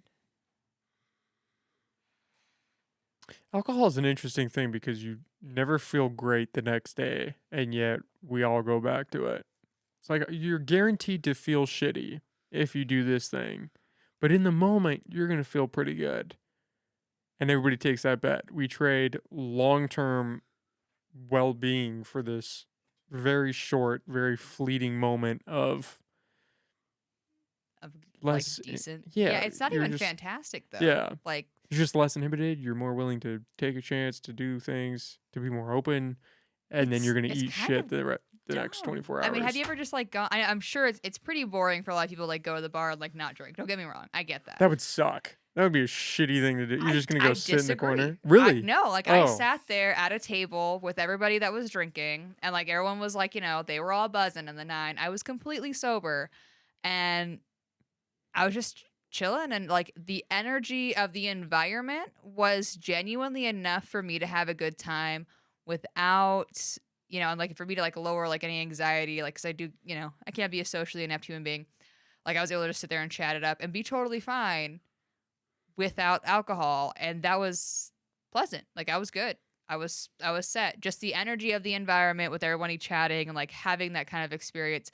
They're drinking to like, be able to socialize more. I'm sitting there not drinking, and it worked out the same. Like it was, but better for me even because then I wasn't, stumbling over words or being a dumbass and just chatting with everybody else. And so like I'm not a super big advocate for alcohol at this point. Aside from mimosas, I want a grapefruit mimosa most weekends, but that's just because it tastes good. That's like a hangover within like an hour or two though. So that's a shitty one. I get super tired if I drink. If I have like a mimosa or any champagne like I period, need like get a super nap. tired. Yeah. Yeah, and then you get like a little bit of a headache, and so like, it's not. That's like a really not worth it thing, but it tastes so good. It's They a shouldn't- short-lived afternoon. Yeah, Let's go get mimosas, and then Oh, it's everybody's like- taking a nap at 3:30. genuinely they should find a way to make that non-alcoholic. I'd fuck it up. What? Like a non-alcoholic mimosa, like on a Sunday, like just chilling, just like, oh yeah, like I'm living my best life. Infuse it with cannabis if you want. Fuck, like I don't care. Like just go for it. Honestly, people who smoke weed on a daily basis, like would you consider them to be addicted to weed at that point? Yeah, I mean daily, yeah, probably. Yeah, like if you're on a daily consumption, like if you are habitually doing anything on a daily basis, weed, caffeine, cigarettes, alcohol, are you not then just addicted? But we only attribute that to things we perceive as bad, right? Because if you go to the gym every day, nobody's gonna say you're Bro, addicted you're to the addicted gym. to the gym. Oh, Like, okay, come on. alright. Like, like that, just because it's positive doesn't mean you can't use the same terminology. It just doesn't fit as well, which is not the same. I mean, Yeah, what's the difference difference. between an addiction and a habit? I don't see that there is one, like aside from addiction as a negative connotation I think addiction. and an inability to live without it. Sorry. But Well- what does that mean? You could be addicted to your family. You don't want to live without them. That's called codependence. Oh, true. That's a whole other realm. But you're not wrong. What were you gonna say, Michael? I think the difference between addiction and a habit is usually a positive routine that you have, rather, or an addiction usually it brings negative. There's negative aspects to it. You know, if you can have a habit of, I guess, going to the gym every day, you know, but there is a such thing as excess. If you're going to the gym every day to the point where, you know, you're probably, you know, you're neglecting your, you know, all your other responsibilities, you know, that I would classify that as an addiction, or, you know, or Like You go know- to the gym where you don't even go to work anymore. You're starting neglecting your kids because you're always at the gym. yeah, You're just like, Pumping fuck for weight. this those shit. gains, man, for those gains, Did you pick up Tibby? Who the Yeah, fuck's Tibby? Yeah. you know, Picking up this 225 right here. and I think what would classify specifically what that difference is, that, you know, an addiction usually has a negative impact on your quality of life or those around you. That's the big thing, right? Quality of life and its impact on that. Because if you're living the life that you want and you don't feel like anything's being obstructed by your current habit, is there a problem? Like, okay, not to put you on the spot, but that thing fascinates me. Do you feel addicted to that, or do you feel like this is just like having a drink? Like, this is just something that I like to do? He's just nervous ticking like crazy. Is that what it is? It's There's like a a nervous camera. tick thing? Yeah, this Oh, is okay. a nervous tick moment. Like I could sense I- there were I a little mean, bit of nerves. I didn't know it was attributed to the. Yeah, I mean, to be Oh, honest, yeah. I'd rather be fucking smoking a cigarette right now than vaping. Did you get a noticeable difference between a there's cigarette a and that? huge difference. Yeah, Yeah, like yeah. if you are in a spot of severe anxiety or like frustration, anger, whatever, like if your emotion is heightened in a negative manner and you're trying to use nicotine to calm that down, a fucking vape, unless you, I don't even know if it would work if you had like one of those like really fancy like rigs, but most of the time a vape is not gonna hit the same as like a cigarette, because cigarettes have just that much more like fuck your lungs, fuck your body Is it vibes. psychosomatic, or is it really the makeup of the cigarette versus the makeup of the vape? It's part of like how it drags, like the intake, and in part as well, just like how much nicotine and everything there is. So I'm not sure if somebody had like if they sat there and they vaped, you know, like with those. Have you ever seen like those like rigs, The like those serious, like huge yeah, it looks like a it has, like, battery a huge pack. battery pack, and it's got a huge thing. Like I feel like those cranked all the way up, because then you get like the big nicotine rush. Like that might kind of get similar at that point to a cigarette, but it's also still like a lighter. I don't know. It's a lighter drag. Like I mean, I'm sure you've tried one of those too. Like those are very like, it's just a bunch of like smoke in your mouth. It's not. It's hard to describe taking a drag of a cigarette. I don't know. It's not a good thing, kids. It's terrible. Don't ever do it. I've never had a cigarette. Good. And I think that's my first time trying a vape thing. That wasn't Do you me. want to try a cigarette? No, I don't. Don't. I don't really have any No, desire no, to no, do no, you do. Let- cigarettes. no. Yeah. You don't want to give big They don't tobacco smell your good. They your taste soul, bad. man. Come on. That's the crazy thing. They kind of smell like shit. Yeah, but you get again psycho thing. Like you just end up getting used to the scent. Although, like I still personally hate when I realize like a jacket smells like it a little bit or something. I'm like, oh fuck, like, that's gross. And you have to like go wash it. Or like somebody walks in and just reeks of cigarettes. You're just like, it's you can still smell it and it's still a negative. But fuck, man, I don't know. How much of that feeling when you take the drag is actually from the cigarette versus that's just the thing that you've latched onto? Like, you know how people will click Oh, dude, pens or use fidget spinners? Could you Nick, swap it out or it wouldn't be head rush. So like there is a head chunk rush? that is like psychosomatic, which is why you're able to swap over to like different things like vapes, chewing gum, and so on and so forth. Like you can find other oral fixations to like switch away from. But with that being said, like nicotine in tobacco does genuinely give you like there is a feeling and it goes through your body. So if you haven't smoked in a while and you smoking for the first time, you take a drag, you can literally feel the nicotine, which kind of feels gross if you haven't done it in a while, or if you like smoke way too much. Like you can sit there and smoke way too many cigarettes in a row, and you can feel it in your body. Um, it does have like a literal effect, like on your like whole nervous system, man. Like it really does. We can Google it right now, but it's just it's mildly disturbing to think about how much those things just control people. People are so interesting in that regard as to what they pick to be their crutch, in a sense, what they Yeah. choose to be dependent upon. Well, it's usually somebody, introduced it to them some way, somehow. Like commercials did nothing like commercials. I was like, you're right, that thing's disgusting, so on and so forth. But like people in my life, that's a whole nother situation, obviously. The Dare program really changed my life, as you can tell. That's where it all started. Yeah. Like this You're is like- this is for like- me. The like, Dare program, I think yeah. this fits. Like I'm super down to say no to drugs. Turns around 2 minutes later. Damn, a joy? Are you serious? Sure. I wonder how many people actually got turned on to drugs through the Dare program. Yes. They're like, I don't do drugs, but you know what? I'm going to. Like these guys seem really cool. Yeah, free drugs? They're just You passing kidding those me? around? Like I didn't know it was an option. Like I had to pay for them. Like fuck. Well, I don't think it worked as well in Humboldt County because I feel like all the kids that I knew took it as like, okay, so you say no to everything that's not weed. Noted. Because they're like, dude, we're fucking like, well, they grew up weed up here. Like that. I mean, a lot of people's parents grew weed and sold weed and everything. So I feel like up here it was like, yeah, crack's bad for sure, for sure. I'll Weed's never okay. drink. Not mad. Oh yeah, meth too, obviously. Like meth, like all those things are bad. Like meth's bad, crack's bad, like all this other shit's bad. But then they're like, weed, like alcohol is terrible. I'll never drink. I remember saying that. Like I said I would never drink when I was like 11 and I'd smoked some fucking weed. I was like, yeah, I would never drink. That's terrible. But marijuana though, weed though, that's chill. Like it's not a bad thing.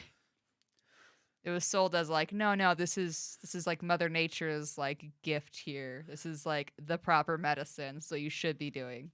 Do you feel like you have any like addictions or anything like that?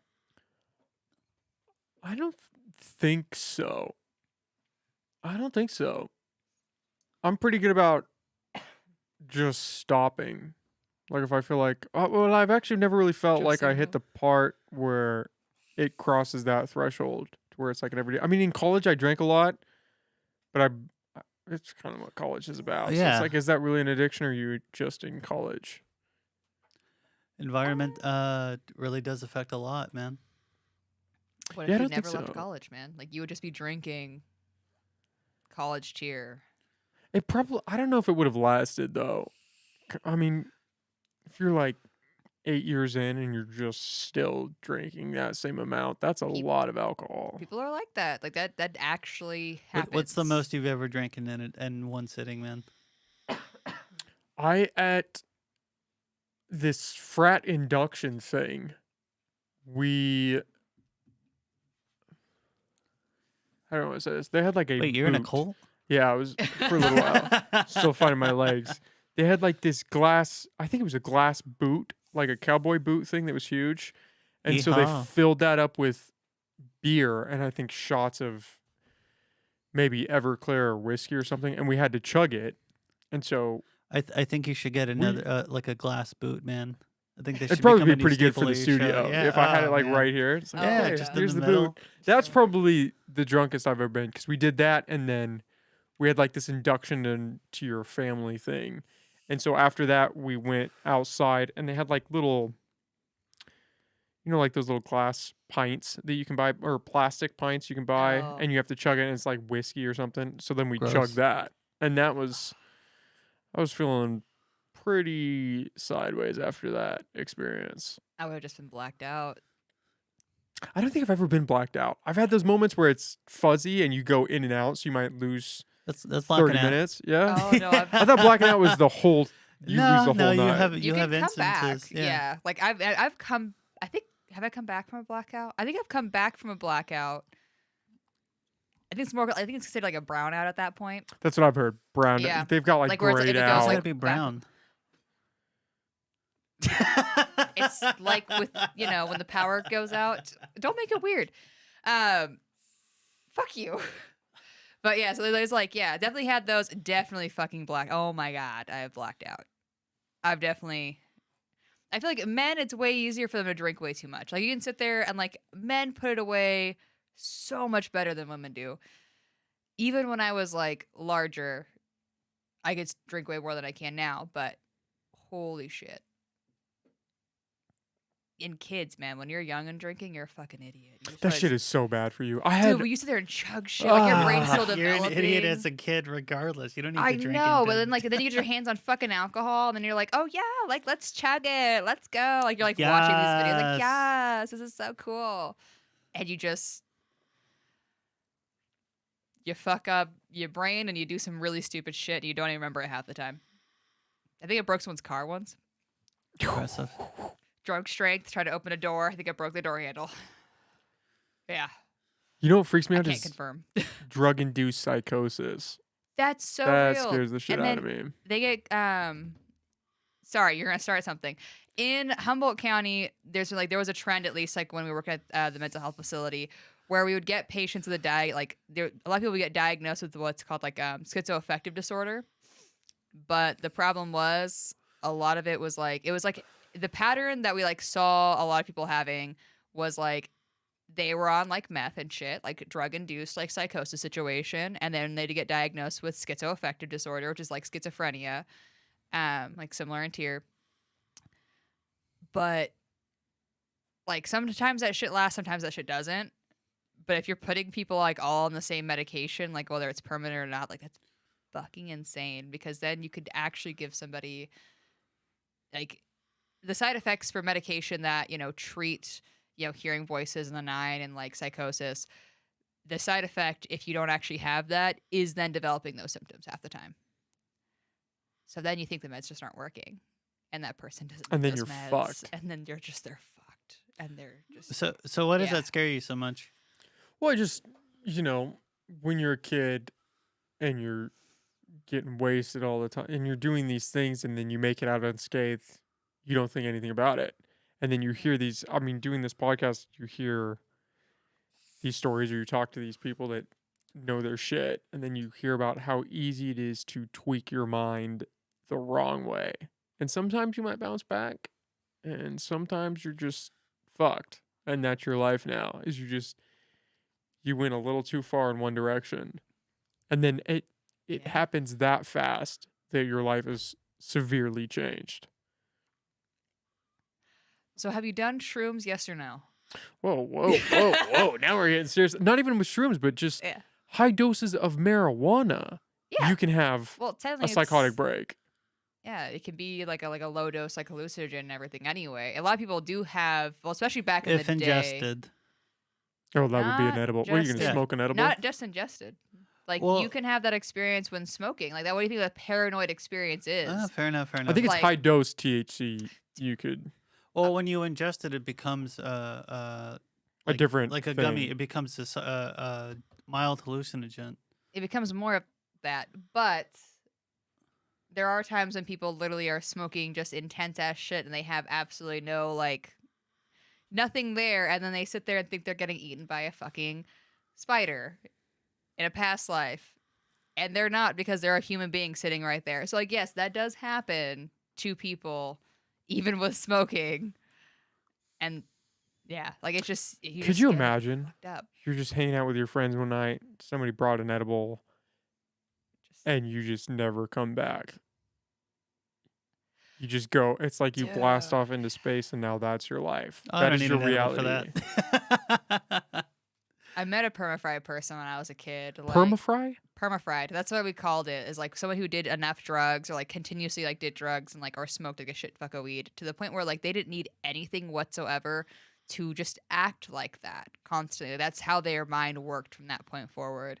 And we called them just permafried. And there's like this chick, like, I mean, she was pretty, you know, she was nice. I think we like might have been like 13, 14 at the time we met her. Like, but she just barely functioning, more or less had her house become a trap house down the street and thought it was chill to hang out with like 14-year-olds, which I was like, oh, you're not like someone's older sister or anything. I was like, this is weird.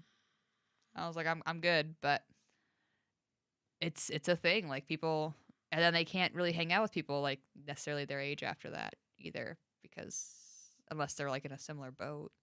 I saw a bunch of kids one time doing whippets. I walked into this room and they were just sitting there. That's been probably the only time I've been legitimately uncomfortable of being in a certain spot because of like drug use or something.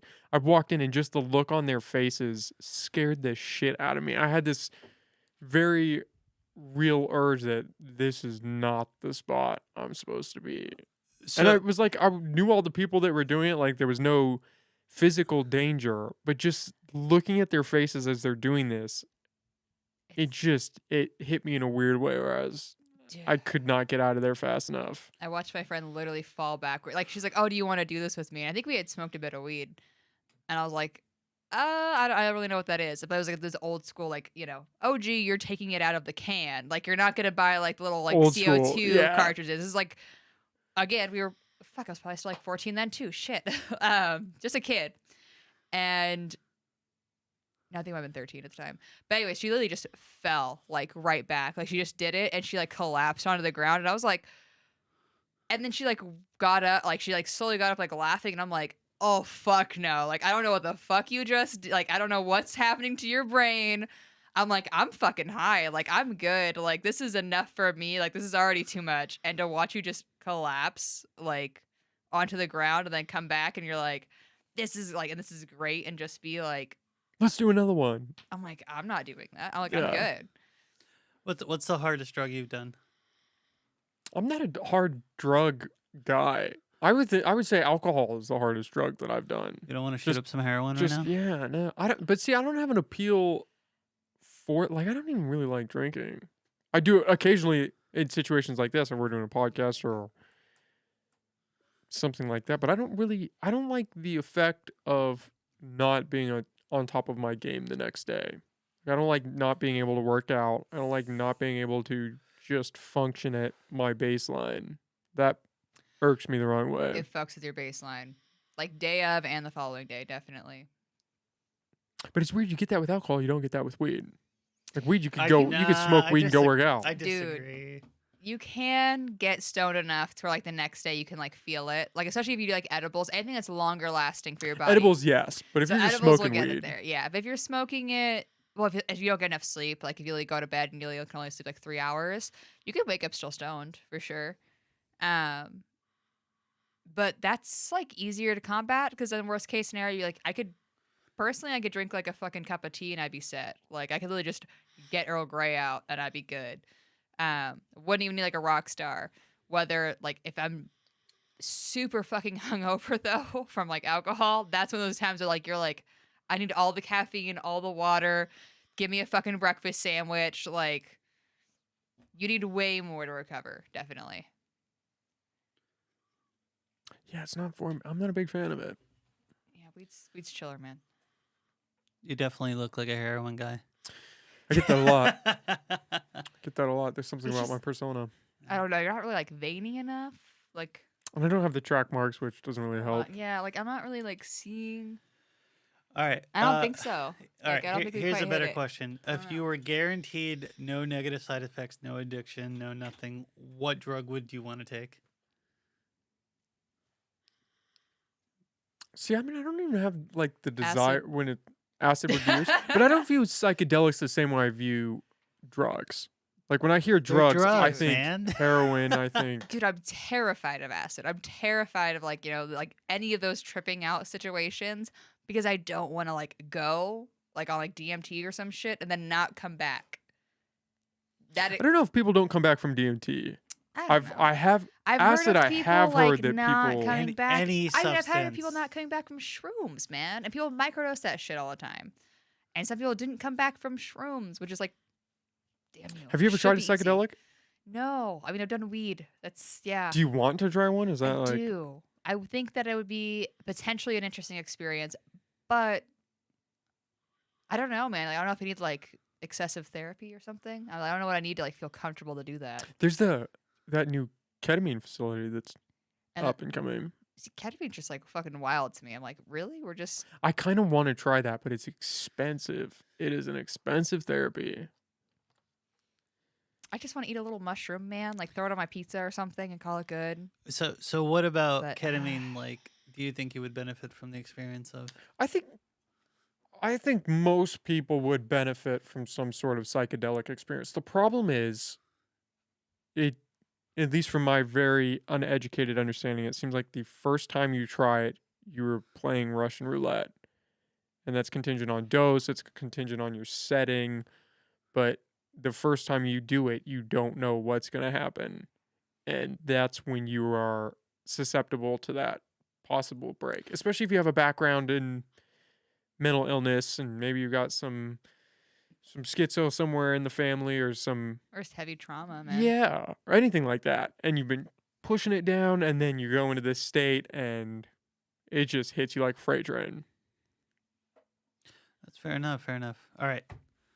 This is why I joked heavy fucking therapy, man. Like just in case. Like make sure you've dealt with every possible thing that could pop up and then try it.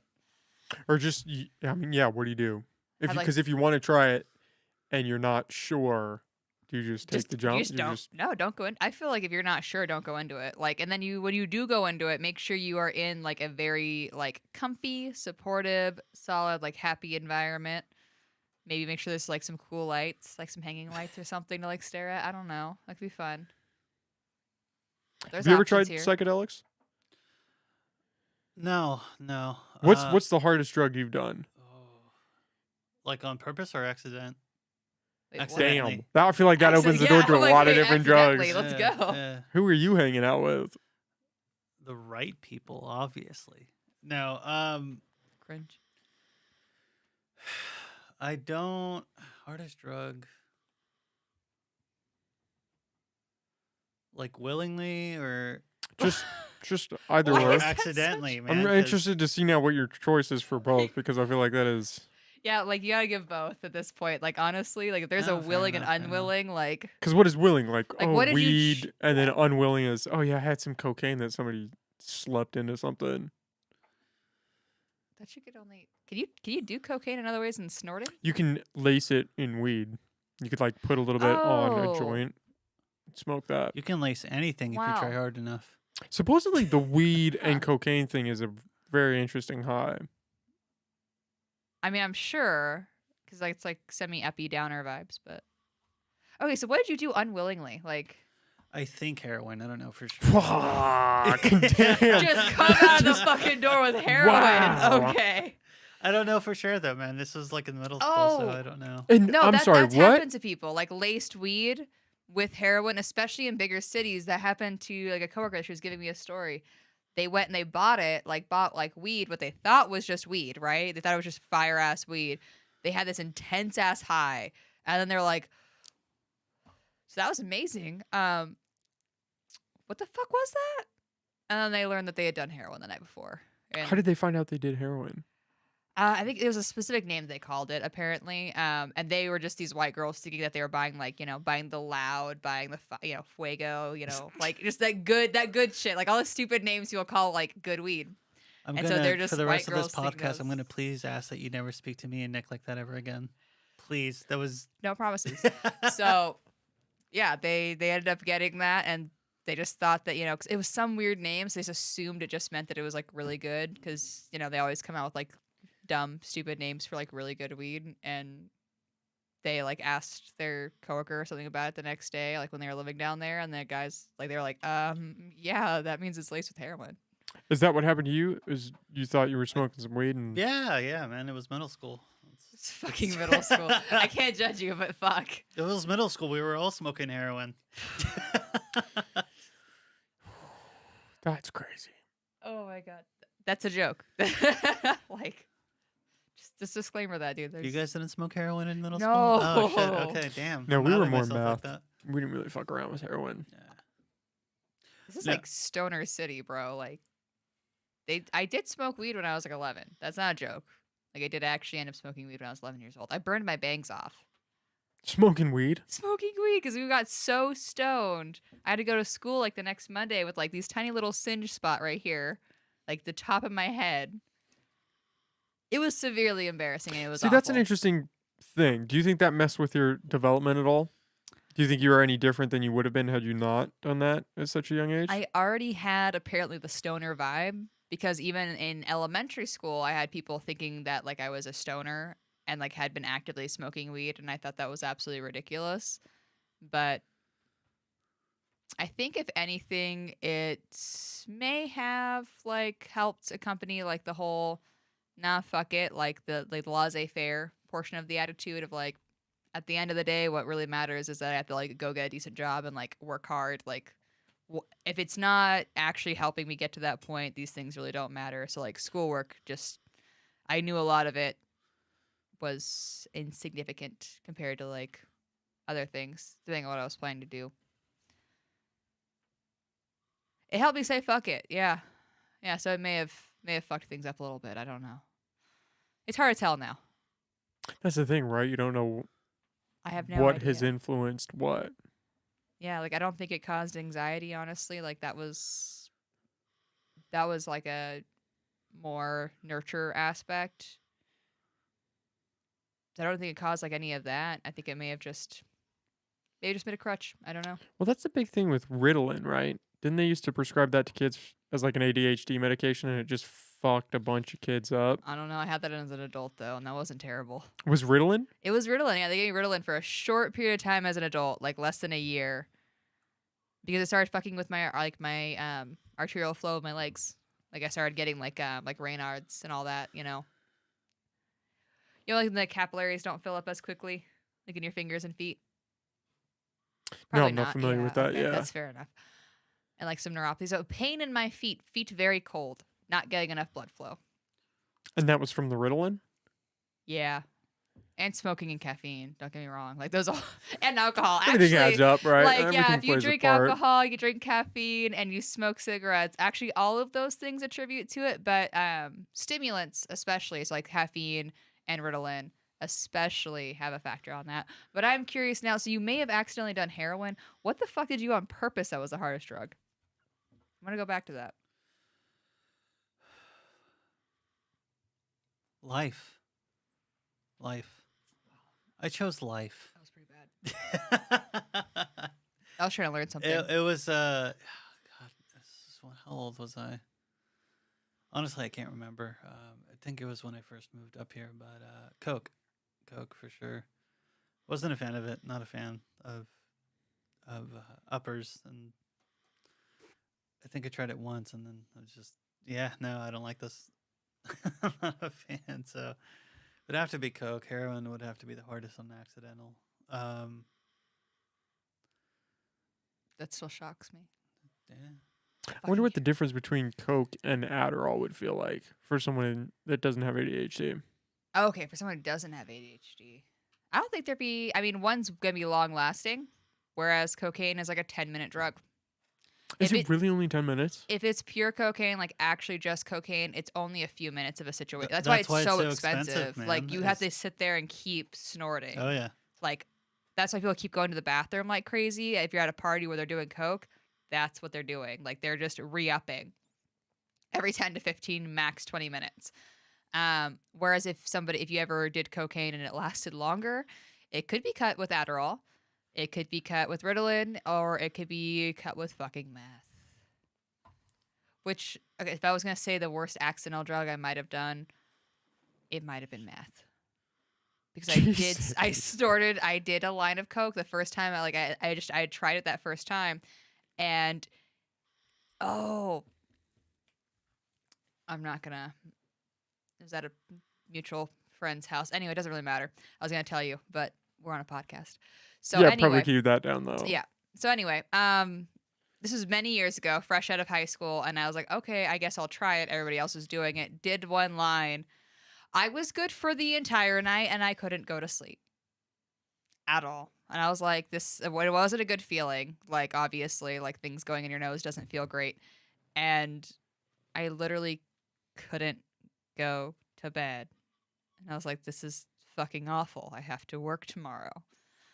I was like, people just do this and they keep like going back and doing this. It seems wrong. And then like I found out from another friend later on, like, oh yeah, a lot of people will cut it with like a small amount of like, it's like a small amount of meth. And I'm like, what? And they're like, yeah, because meth's way cheaper. And I'm like, what the fuck? And I'm like, is that why I couldn't sleep? Well, that's the big thing with fentanyl right now. Is It's everybody's cut- just yeah. cutting everything with fentanyl. It's fucking terrifying. Yeah. So like back then it was like, holy shit, you could end up doing fucking like, so my mind back then, this is like 2000. What's this? This might have been like the end of 2015 even. Like it was that long ago. And I was like, holy shit, that is fucking like that. Okay, that's awful.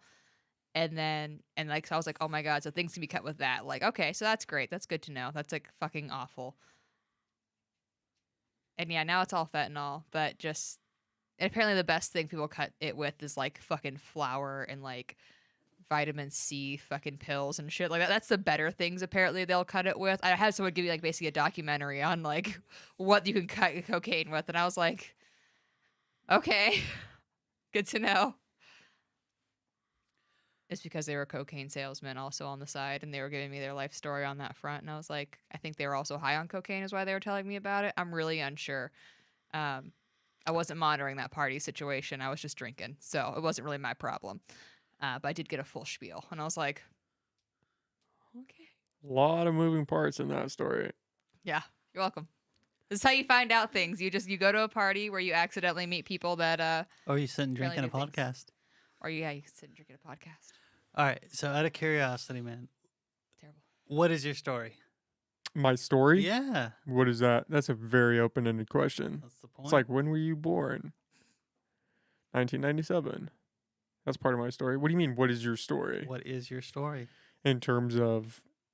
of you? Well, I mean, we could sit here and talk for 4 hours or 5 seconds about that. What do you mean? That's kind of the point. He wants you to figure. I know out he how- he wants me to fill in the gaps for what that question Yeah. entails, and that's He why I'm trying to likes- pull out a little bit more. He likes to figure out how people are going to respond. Well, the best part about that question is how people respond. It's the response says more about people than the initial what they tell you. I guess what they tell you, and I guess more or less. I mean, what led you to the point in your life that I guess where you're at now? Like what got you here? What is the stream of events? We're still staying very broad with our line of questioning. What's your life story, man? Who is Nick Flores? What made Nick Flores No. If I do the whole name, it has to be Nicholas. Nicholas Thank you. Flores? Sorry, I'm sorry. Better ring. Flows, it rolls off the tongue a little bit better. Yeah. Don't get me wrong. I cringed a Firm little bit when I disagree. said Nick earlier a few times. I was like, it's just not. What made You're one of the last few people that still call me Nicholas. I brought it back at one point. You did. In high Yeah. school, you brought it back. Yeah. You you're had a lot of welcome. people saying it. It was pretty funny. Yeah, now it's just my parents that say Nicholas. Only in certain situations. When you're in trouble. Yeah. Okay. Those are those situations. You went to school, obviously. You got a degree that you're not super utilizing at the I use it moment. all the time. Yeah. Okay. All Wait, right. what's your yeah. degree in? It was in cognitive science and computer science. Yeah. I mean, So really, I use it all. Yeah. I mean, I'm Computer using it all the time. science for sure. Yeah. I So mean, it takes computer work. I guess what do you do work in computer science or No, What's your no. what's your day job? I do upholstery. I do like construction labor. That's what I do. I do labor jobs. what I guess are you not interested in the work and the field, and like what aspect of it has kept you from finding a job with your uh with, with with your degree, man? I mean, it's a pretty fucking lucrative business, so Yeah, I mean, there's a lot of money to be made in that field. I just don't. I love the work. I used to go, I mean, I'd go out to a party, get wasted, and then go home and write code and like talk about how much I loved writing code. I was that nerdy about the programming side of that. fair So enough. it's not loving the work. I just don't fit into that mold of the person that's going to sit at some desk and write, a couple 100,000 lines of code for somebody else to go use for something. That was never my MO. I don't. So how did you end up podcasting anyway? Like what was like the moment that you're like, I'm When gonna did this just do turn into this? like? Why do I feel like we're on some therapy session of okay, Well- Nick, intervention time. We're gonna Well, talk. he asked a question. Nicholas, he do you wanna sometimes doesn't ask unpack well, that? so I don't know. Yes, let's go back to my childhood and see if we can figure out where it starts from I'd love to there. talk about that. We can do that. That's fine. Were you bullied by What's your your older sibling? story? That story question is such an interesting question. Yeah, what's your story, man? That's what I'm asking. I'm asking necessarily. I think you might have to just like buy him a drink off air for that one. No, it's not. I'm not trying. No, I'm not trying to. to hide anything in that sense. I just think that question is fascinating. Yes, there's a part in how somebody responds to it, but there's also a part in what it says about you as a person asking that because it is very broad. What does that say about me? Aside from it's a broad question. Well, I don't know a whole lot about you You haven't to make asked. that. I know, but to make that distinction, when somebody asks broad questions like that, it could be because they don't know enough to go any deeper. So you started this baseline of we're going to take a broad overview and then see what's interesting off that and where we can go. Or it's just like a throwaway question. I mean, there's not really a bad way to counter that in somebody's response. It's like, oh, are you happy in life? Like you could just go ask that to somebody and then That's you're not what gonna I'm get a But that's not what response. I'm asking now. I know, but it's not like there's no real depth in that question. So tell me about your life or tell me about yourself. I disagree. The depth. I don't. There's no. If somebody asked you that question, how would you respond? If I asked you right now that same question. I would ask that you ask first or answer first, rather. See, it's like a weird game that devolves into. Why is that a game? What aspect about it is Well, a that's game? like, tell me about your life. Tell me about yourself. Tell me about the story that you want to tell me. The big thing is like I've watched a lot of people respond to that question in like various ways. You have people who go into like like just heavy detail, like childhood trauma, step by step, like all throughout it. Then you have other people who focus on their career. There's the people who focus on like their relationship aspects, interpersonals, and there's people who just like kind of skim over it all and call it good. So you just have a huge variation, which is genuinely telling about where the person's at, like what their mind brings up when they hear that question, which is why Michael is a shit and fixates on it, because there is an opportunity to like you can go really wherever you want. I mean, it's literally just you pull out whatever that person's brain comes up with. And so like there's people who are very defensive. They're gonna have a very defensive response. There's people who are very traumatized and open and just like a fucking like loose nerve ending, like just a cut open nerve ending, just sitting there exposed. And they're gonna like run, and you're like, oh shit, sorry for asking that one. But it is interesting to see where people are at in their lives, because that is what dictates their response, definitely, and their mental state. So I will advocate for that portion of it. Bless. At the same time, would I make you or try to get you to answer that on a podcast where it's recorded and you're probably going to upload it and that's going to exist forever and be mildly embarrassing potentially? Probably not. Just saying. No, I don't have any problem I don't know. answering like I'm not shying away from it because I'm worried about spilling my deepest, darkest secrets and looking bad or something like Who that. knows what pops into your head when you thought, like, when that question comes up? I don't know. It I can be a little bit It much. literally popped into I my know head that he isn't telling us. no, that it's just I feel like it's just kind of a shit question. Not in like a rude way. I just feel like If it's you- too broad, it is harder to answer. but Yeah. it's almost like you're kind of trying to walk this rope. You're on this line and you're like, I don't want to be deep and ask a real like existential question or something that I might really care about and figure out how you feel about it, but I don't want to ask something super basic like, "Oh, how's the weather?" What are So, your it's defining almost- virtues? That's a better question. That is a better question. That is a better question. What are your defining virtues?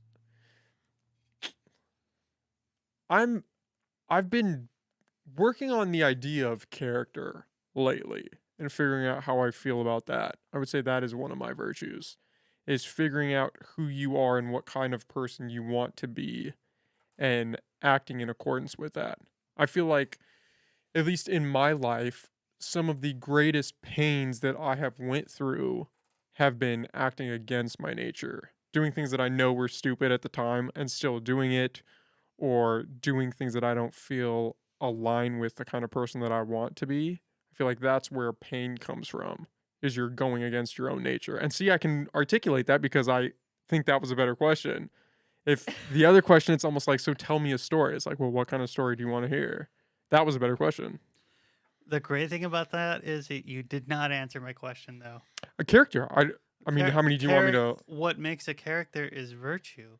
The aspects of things that you hold dear to you.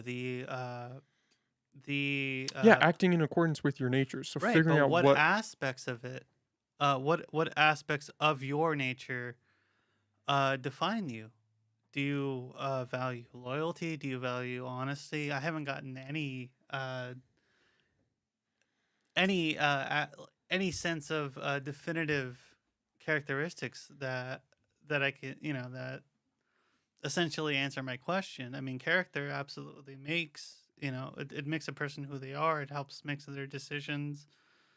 It ultimately defines somebody, but ultimately, what makes a character is virtues, and what aspects of virtue do you try to initially initially try to incorporate in the way that you live. Well, I guess maybe I was speaking a little too broad, but in my mind, it's more concrete. Character for me is integrity. It is, the male trope of being a provider. It is acting with intention. When I say character, that's what I think of. So those would be more concrete virtues, but I think I'm still working through the idea of character, which is why I kind of phrased it how I did. That's fair enough, and I think everybody the our entire lives we spend it trying to initially create the character that we want to be, or and sometimes it's See, I don't view it as creating a character. I feel like it's almost un it's almost removing the outer layer that you've built around yourself. I feel like that's more in line with where I find myself. That I had built up this thing and now it's almost trying to strip that away. So who do you want to be? A better version of myself. What does that mean? So these questions are What does a very- better version of yourself look like? I think I'll know that tomorrow. And then I think the next day I'll have, but really, I think I don't know what a better version of myself is, but I know that it is not what I currently am. And so tomorrow I'll have a slightly better understanding and hopefully achieve slight progress in that direction. And then the next day I will take that step again. And then the next day, I don't know. There's no finished product. You can't ask me, No. I well, mean, what's the it's- perfect version of you? I don't know. I might change tomorrow. But I know that there is incremental progress that can be made to get me closer. And those are the steps that I take. Is there anything that you consider to be like progressive movement that you are doing or would like to start doing for that? Oh, now we're gonna get into social justice, meaning what are we Like- talking, like BLM, like No, we're talking What? No, about no, no. Planned Parenthood, what are we- You specifically. So some people, like, when they're saying, "Oh, a better version of myself," oh, like I'm gonna slowly like work through that, whatnot. There's like the classic, obviously, gym, eat better, be nicer to people. Like, there's all those kind of like basic things. But there's also like certain like interpersonal things you can also do as well. And in that regard. And so, are there any things, in getting that better version of yourself, helping like move towards that? Are there any things that you've been like, I need to, or I would like to, or I am doing blank, I need to do more of that, actions that would then help progress that in your mind at this moment that you've thought of already? by read more chance? philosophy. That is where Okay. I had I won't shout out the guest. Well, yeah, I will. I had Juan Pablo Cervantes on, and he sent me Epictetus's handbook, and so I've been reading that, and I have Marcus Aurelius's book as well. His He's a journal. good read. Which one? I believe Marcus Aurelius only has one, and it's like his Oh, journal that's out. Misheard that. Oh, no worries.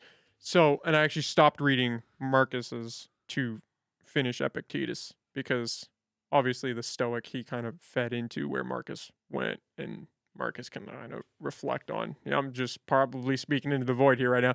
But A little in bit. reading those books, it has become very apparent to me that that Stoic way of life is very alluring. And I think What a about pursuit it? of philosophy just I think that ties back into my answer of character. I think those two are very entwined. Acting in accordance with nature. I think there's something about that idea that I find very interesting at this phase of my life. All right, so if you're gonna be a D&D character, I feel like you might be like an elf druid, or like a nature class in there of some sort. I don't know what that translates to. That's You okay. could say, "Oh, you're gonna be." Yeah, da, da, yeah. da, da." Well, maybe not even a druid, You're but like being vague. I know. But in my mind, anytime I've ever thought of like a character that was like in tune, sorry, you just mentioned in tune with nature, I always think of like elf fucking druids half the time are typically the ones that end up being a character that's played as like, very in tune with like fucking nature. Elf is obviously like you could be like a woodland elf, like an elf. Just I'm sure you've seen movies and shows where elves existed, in the woods and things like that. But I'm trying to make this a more fun conversation. I'm not gonna lie, y'all are killing me a little bit. And like druid is just magic, more or less. I know I'm butchering that. Don't kill me. The magic of the human spirit. But yeah, I mean, you're more in tune with that like aspect. Like a lot of like, when people play some of those characters, at least like I've seen firsthand, they are like actively, trying to make sure they're not fucking with like they're doing healthier things. They're, actually, they do smoke some weed, don't get me wrong, but like they're doing healthier things and they're definitely not going on their lawn and just saying fuck you. Like they're just there's more in tune. There's more of a better vibes. A little more grounded, Yeah. maybe in a sense. What is living I guess in regards to nature like mean to you? We're really trying to hammer in on my philosophical I standpoint was on trying life. so huh? hard to You pull were back. trying. I was like, You went let's, straight like, to let's- D&D. You're like, let's okay, take the heat off. let's Like turn the I was ship. like, I could pull out an app. Like we could sit here and like character build real quick. Like it'll be fun. Do you guys have a lot of these discussions when it's just you two? Do you get existential like that? I try to have these conversations Man. with everyone. He does. But we've definitely had plenty of those over the fucking nearly 6 years, definitely. And there are plenty of times where I'm in the spot of like, okay, like if I'm high, let's be honest, like you can be high or drunk sometimes and your brain's like, I'm not there, or just fucking tired. Mostly it's usually just tired. Like it's like late at night, I'm literally in the bed, lights are off. And he's like, so what about this existential thing? And I'm like, what about the what and the who and the bitch, it's 12 a.m. Like, what do you mean? What about that? Like, yeah, I'll try and respond, I guess. And then like you start snoring in between responses. It's great. It's 10 out of 10. I just want to be asked when I'm awake. That's all I ask. So yeah, you're in the hot seat. So I was trying to pull you out of it. I don't feel like I'm in the hot seat. I don't know. I mean, 90% of what this thing is just. It is back and it should no, it should be back and forth, but you got slammed like the last like 10 questions. So Yeah, you were on a track there for a minute where. yeah, so I was like, felt okay, like that's a lot of questions. I was trying to figure out where this was going. Maybe it was to build my D&D character, figure out which I would fit in best with. Would you be down to play D&D? I wouldn't be opposed to it. I don't really understand it past the very cursory knowledge that you gave me on that podcast. Which is like next to no knowledge. I know nothing. But great news. You can just have a podcast where it's like you learning how to build a character and then potentially having like a campaign and just like recording that like once every few weeks. People do that. People have D&D I know. podcasts. That was where the thought came from. I'm sorry. Okay. I know it exists. Sorry. I don't watch them. I've heard tell of them. But see, my thing is, why play D&D when you could play Call of Duty? Like, that's what gets me. It's like, I'll just go play Call of Duty. Why do you believe those are comparable in the slightest? That is dumb. D&D, everything is in your mind, and I get that that's alluring for some people. But everything, people like put like music on, like people make like miniatures and shit. Yeah, but Call of Duty, I gotta blow shit up. And it's on the screen. Watch it happen. It's like right you get to commit people. genocide in D&D, man. You get to nuke world. You get to, that can't be a murder happen. hobo. That's not, like, guaranteed. Or you can be, a hero of justice, a hero of virtue, and go out of your that's the beauty of it, man. Is that you the whole aspect of like role playing. It's like multi-days sometimes, dude, right? You're literally like months, you're stuck years, depending there. on your, a DM. One session can be hours. I mean, I haven't played a session that long, but like they've been at the house playing a fucking session for like 8 fucking hours. Like I got a mimosa, I did laundry, I made food, I cleaned, I like went back and forth from the house like 3 times, went shopping. They're still fucking there. At that point, like I'm like watching TV and like in a different room, and I'm like, Jesus, 8 fucking hours later. I'm like, are you guys even okay? Like I'm done. Like I'm ready to go to bed. You guys are still fucking playing games. I'm like, what the fuck? It's intense. And so what are you guys trying to do? Like the general D&D playthrough, what is it? What are you... Oh, that greatly depends. From my understanding, correct me if I'm wrong, on like the campaign. So like the dungeon master. You're wrong. Fuck you. The person in charge, like, obviously comes up with like their world, and they may, come up with like what they like want you to face and whatnot.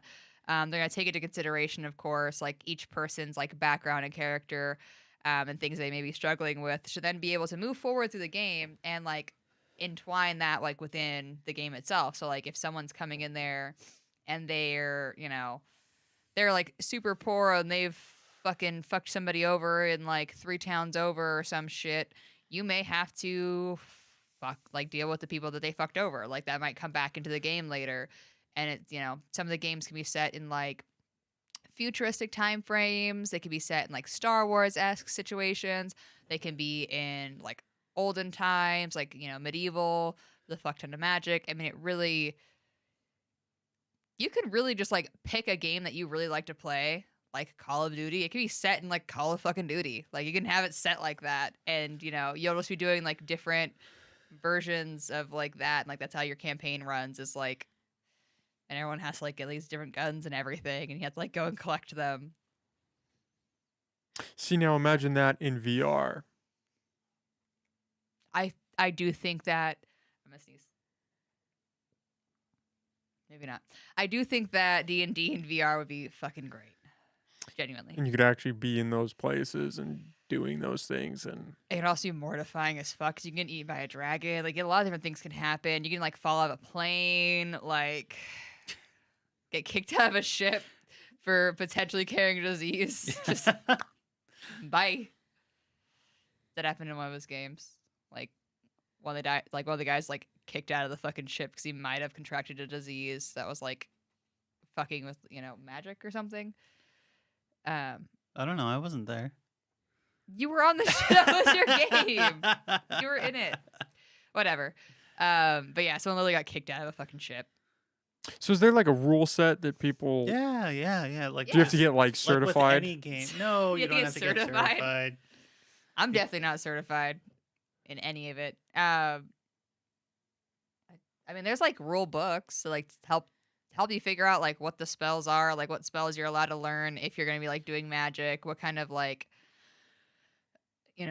armor and stuff you could possibly get, like what kind of guns you can use if you're gonna need like another weapons and all that.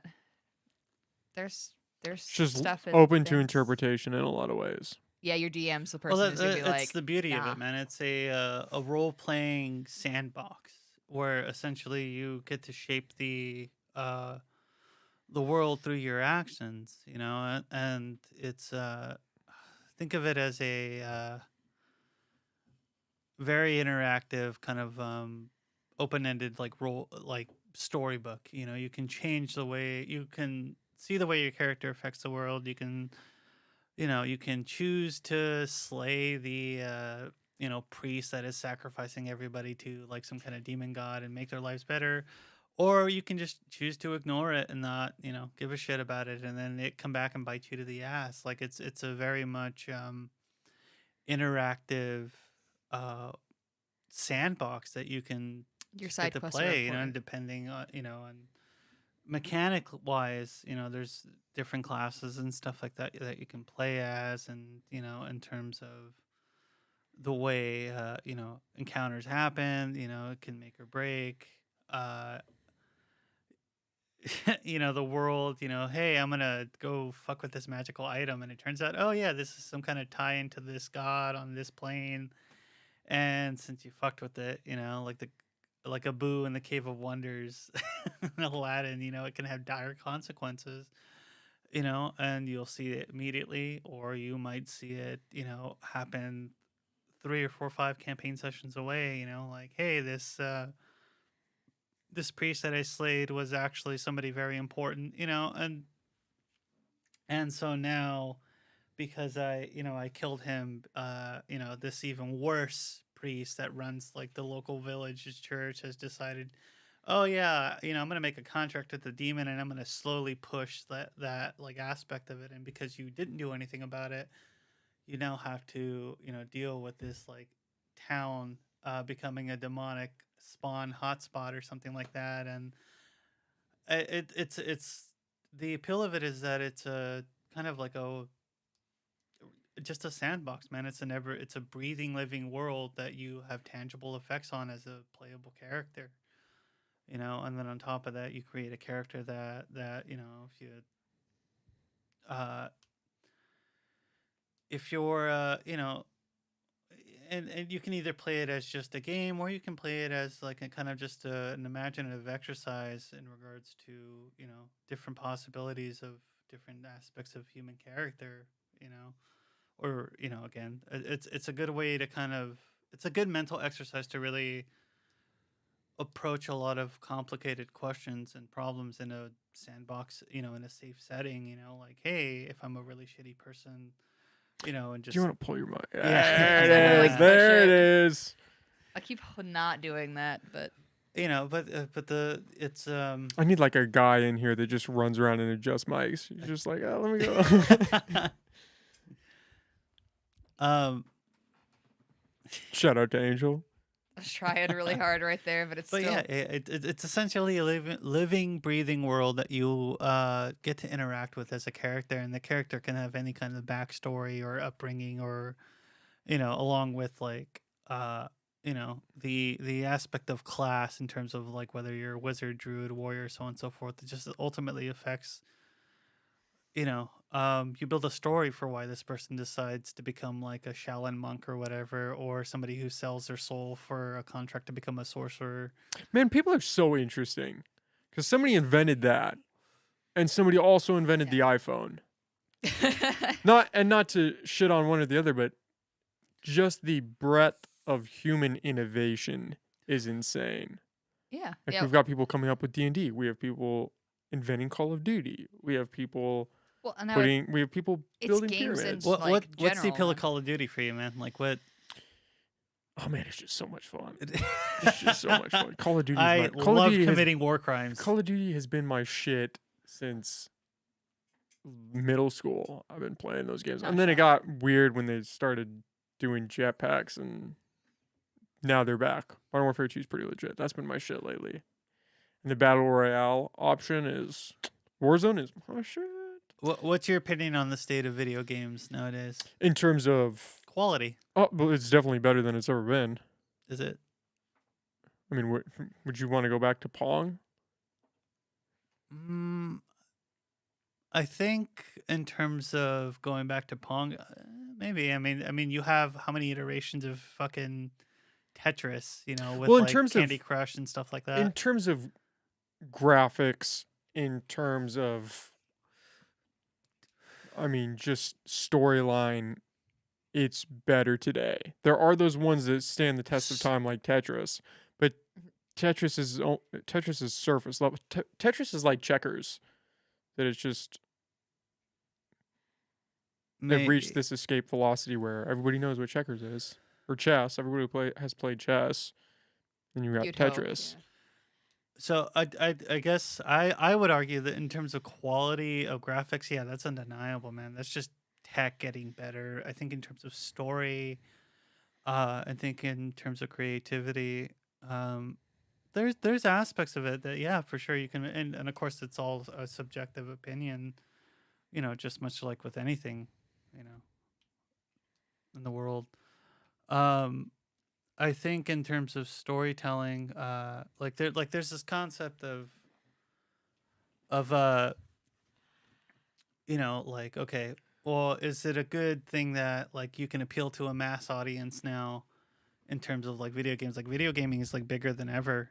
Uh and like on one hand that's a great thing because now, it's just something that everybody actively indulges in. But in terms of like quality, in terms of like storytelling or respect for like video game lore or the worlds that these video games exist in, it's I think it's a pro and a con, as things become more readily accessible to people in terms of like media. I think there's like a corporate aspect of it that like things tend to get watered down because you're trying to appeal to as many people as possible. I mean, yes, there is that. When the space is more open, you're gonna have people submit shitty stuff because it's more accessible. But there's also gonna be more incredible stuff too. Well, but and I guess to give you an example, in terms of like movie making, the aspect of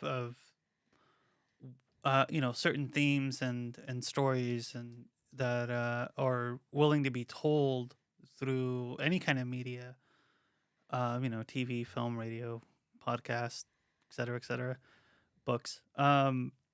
It's if you're trying to appeal to as many people as possible, you can't. It becomes harder and harder to really delve into more uncomfortable topics because it can have the opposite reaction where you just in terms of like like The Last of Us, and so it's you have these uh you have people I like can't tell, is this argument going in favor of gatekeeping or going against it? I think there's important aspects of it that are necessary, but at the same time, you can't necessarily. I guess that's the argument of you do need new people and new ideas, because new people bring new ideas in order to address this. I think a certain level of gatekeeping is important. And this goes for just anything. I mean, you can apply the aspect of gatekeeping to, But when has gatekeeping ever made anything better? Like, when does anything ever get better by blocking out competition? I think it really depends. And again, it's more of a philosophical aspect of it. Is all change good? Is progress good? Is all progress good? It's all depends on Yeah, inherent. but there's a difference between stifling progress and giving that ability to a gatekeeper and letting them decide what passes through the membrane.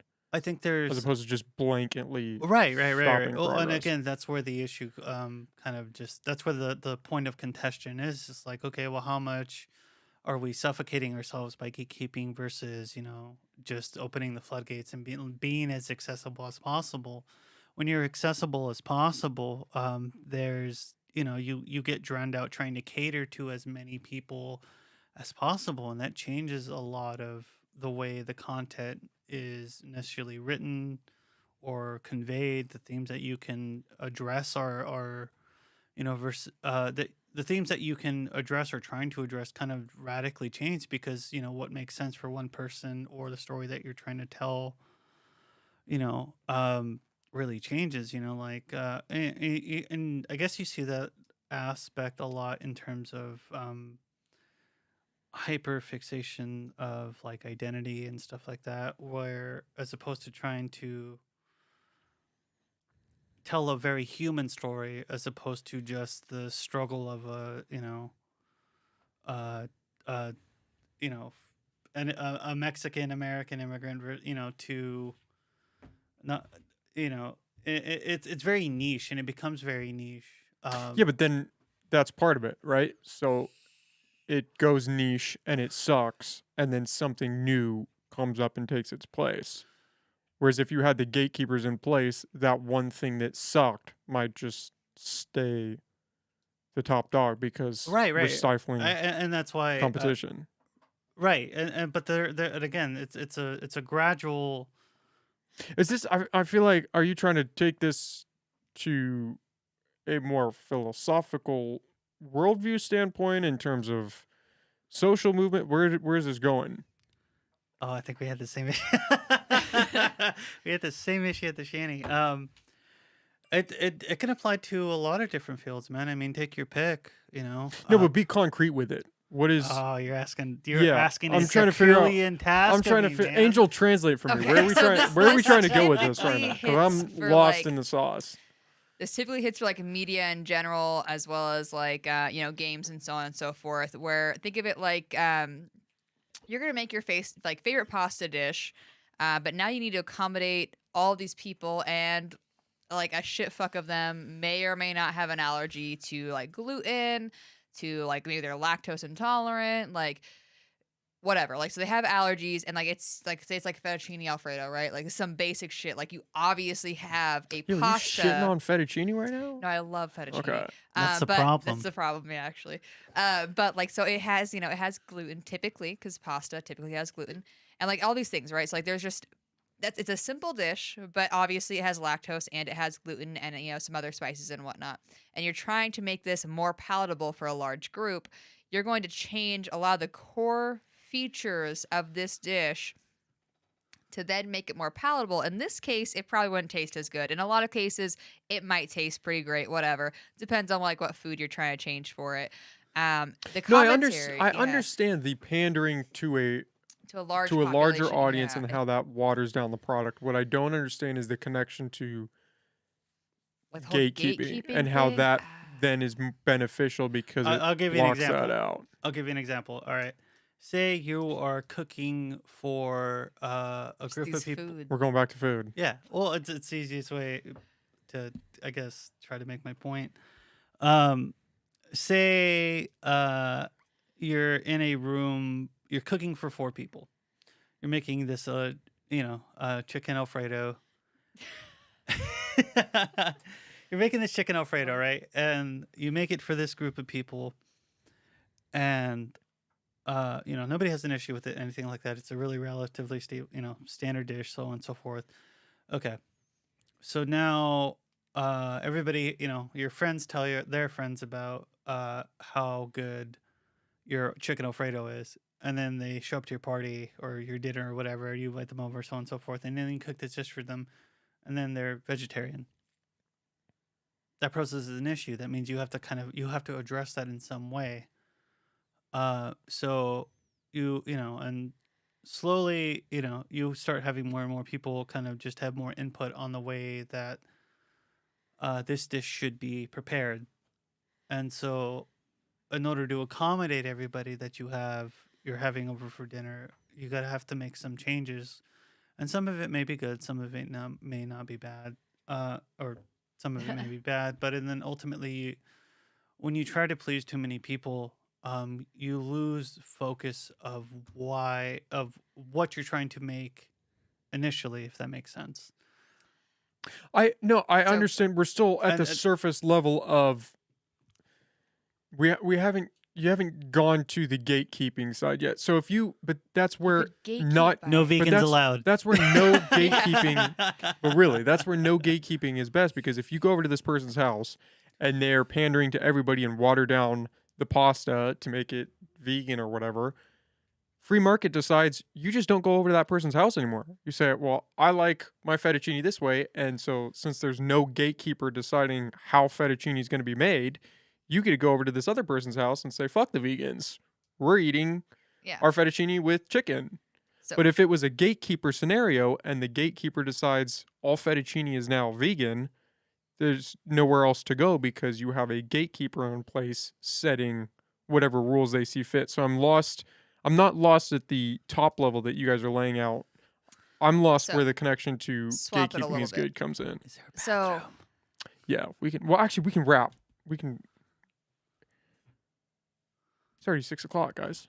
point where gatekeeping would be good is you can then have a gatekeeper protecting that house's fettuccine alfredo, chicken fettuccine alfredo, and then saying, if you don't like this, you can't, like, you just don't come and you don't eat it, you don't complain about it. Like, Yeah, but be then what if gone. you're a vegan? Then you're fucked.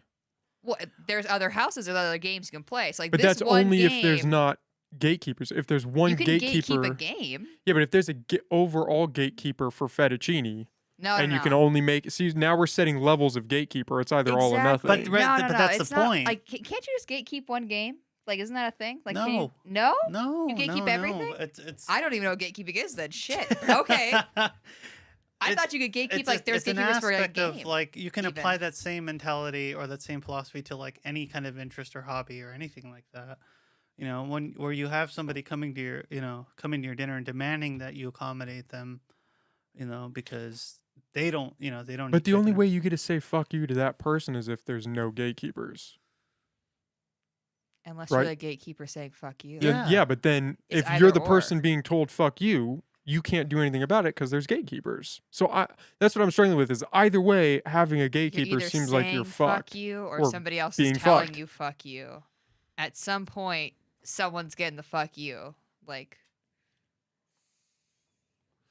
So you're pro gatekeeper in certain situations, I think is what we're boiling down to. I think everybody is, man. Not me. I'm not. Oh no, that's Fuck bullshit. gatekeepers. That's bullshit. I wouldn't be doing this podcast if they were gatekeepers.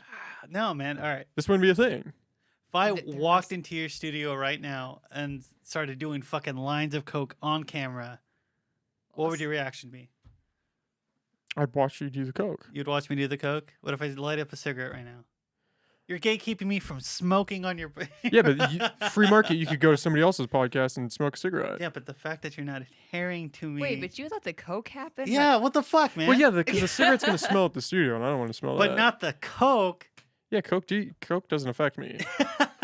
Your cigarette smoke will affect me. You doing Both of coke, those I'm are just gonna watch. Yeah, but only one is bad for me, and that's the cigarette smoke. Because then I got to deal with it in the studio. You doing coke has no effect on me whatsoever. You can just sterilize like that part of the. I wouldn't even. Yeah, you I'd just be wouldn't like, I had to even? do coke right in that spot. I tell guests that when they come on. Certain guests, depending on if they were okay with that. I'd be like, I've had guests do coke right there. I would just. Wait, are bail. you serious? Like if no, If you that did coke, I hasn't would let you do happened. coke on the podcast. But if you did that, I'm not your like, mom. What am I gonna do? I'd bail. Why do I feel like you're about to Sai. bust out coke right now and be like, "Ah, Do you want to do some heroin?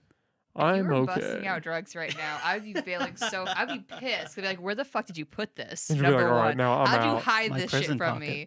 And then number three, like, what the fuck? Yeah, I'm just gatekeepers to me fall in line with my view on censorship because I don't trust anybody to make that call. I don't trust anybody to be a gatekeeper.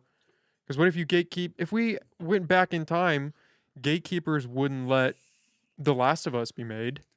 There are a ton of great movies that would have been blocked by gatekeepers, and the only reason we have them is because the market decentralized.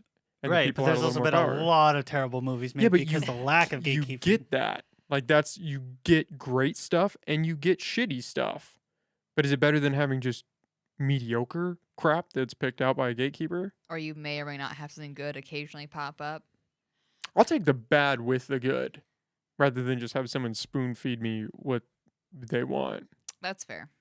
You have more opportunity to have something better come about.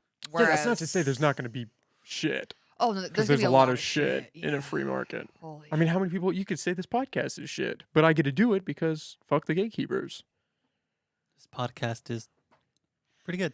Oh, it's mortifying. My friend's kid. I don't know how. For some reason, I think it might have been on like TikTok or Facebook Reels or something. But a video that I was in on this fucking podcast, not a full video, but this little tiny clip popped up, and she was like, "Hey, Dad, this is Angel," and I'm like, and he texted me, and I'm like, "Oh my fucking god, oh, it's happened." Maybe he You've should become famous. No, that's not fake. No. That's like mortifying moments of like, It oh was shit. that parent's responsibility to gatekeep their child from watching a mediocre get. me speaking on a fucking podcast, like probably a I'm little probably buzz. your worst guest, man. Honestly. Oof.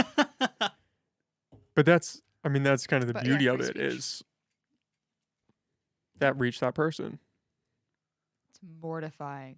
That I doesn't hate- mean I- it I should am- have. Oh my god. I don't talk about the podcast outside of the podcast to people because it That's gets fair. so uncomfortable. How come? It's just a weird sensation. I just tell everyone not to watch it. Like if they Google me, they'll find it. Like, When I started out, I told people not to don't watch it for 5 years. That's what I said. So check back in 5 years, and it'll be worth I know that's how watching. you reassured me. You were like, "Don't worry, like No no, one's one's gonna gonna watch watch this for this, at and least 5 Lord years." And and I was behold, like, "Okay." I'm I'm like, I'm so indoctrinating the ready. kids. I've breached that new level. where Dude, now yeah. I get kid Now you're views. reaching like 11-year-olds. God, That's- I've made it in life. You made it. That was my target demographic. They know exactly what we're talking about, obviously, on all these levels, and they totally should be hearing about potential like hallucinogen use in getting permafried. How to pick who you're gonna eat if the world If the goes world to ends. shit. How to cook your family member when the world ends. The proper seasoning techniques. Johnny seasoning salt. I was just gonna say that, like, you can't go wrong with Johnny's. Like, it can't hurt. Okay, Alright, guys. Well, we alright. can wrap this. We can go hit the head. Do you guys want to plug your stuff where people can find you? Anything No, of value? no, Sometimes I do you avoid ever that plug? every- Yeah, I feel like you No, always No, I always say like tip your bartender, don't be a shit human being, etc. wise words to end on. Yeah. That's pretty solid. Michael, any moment of profound knowledge? Yeah, read Flowers for Algernon. It's a fantastic book. All right. Okay. That's no, it's not a bad book. Okay. I don't know what that book is, but I will definitely check it out after this podcast. It's not bad. High school assigned reading. Yeah, not my high school. I I just know, went to not our different high schools school. than you guys are I doing. didn't I didn't have read to that do book that. until like well into my like mid 20s, man. So it's some schools had it, some didn't. But in general, I guess just probably read more, Ours did not have that. on conversate there. more. Hell, have conversations.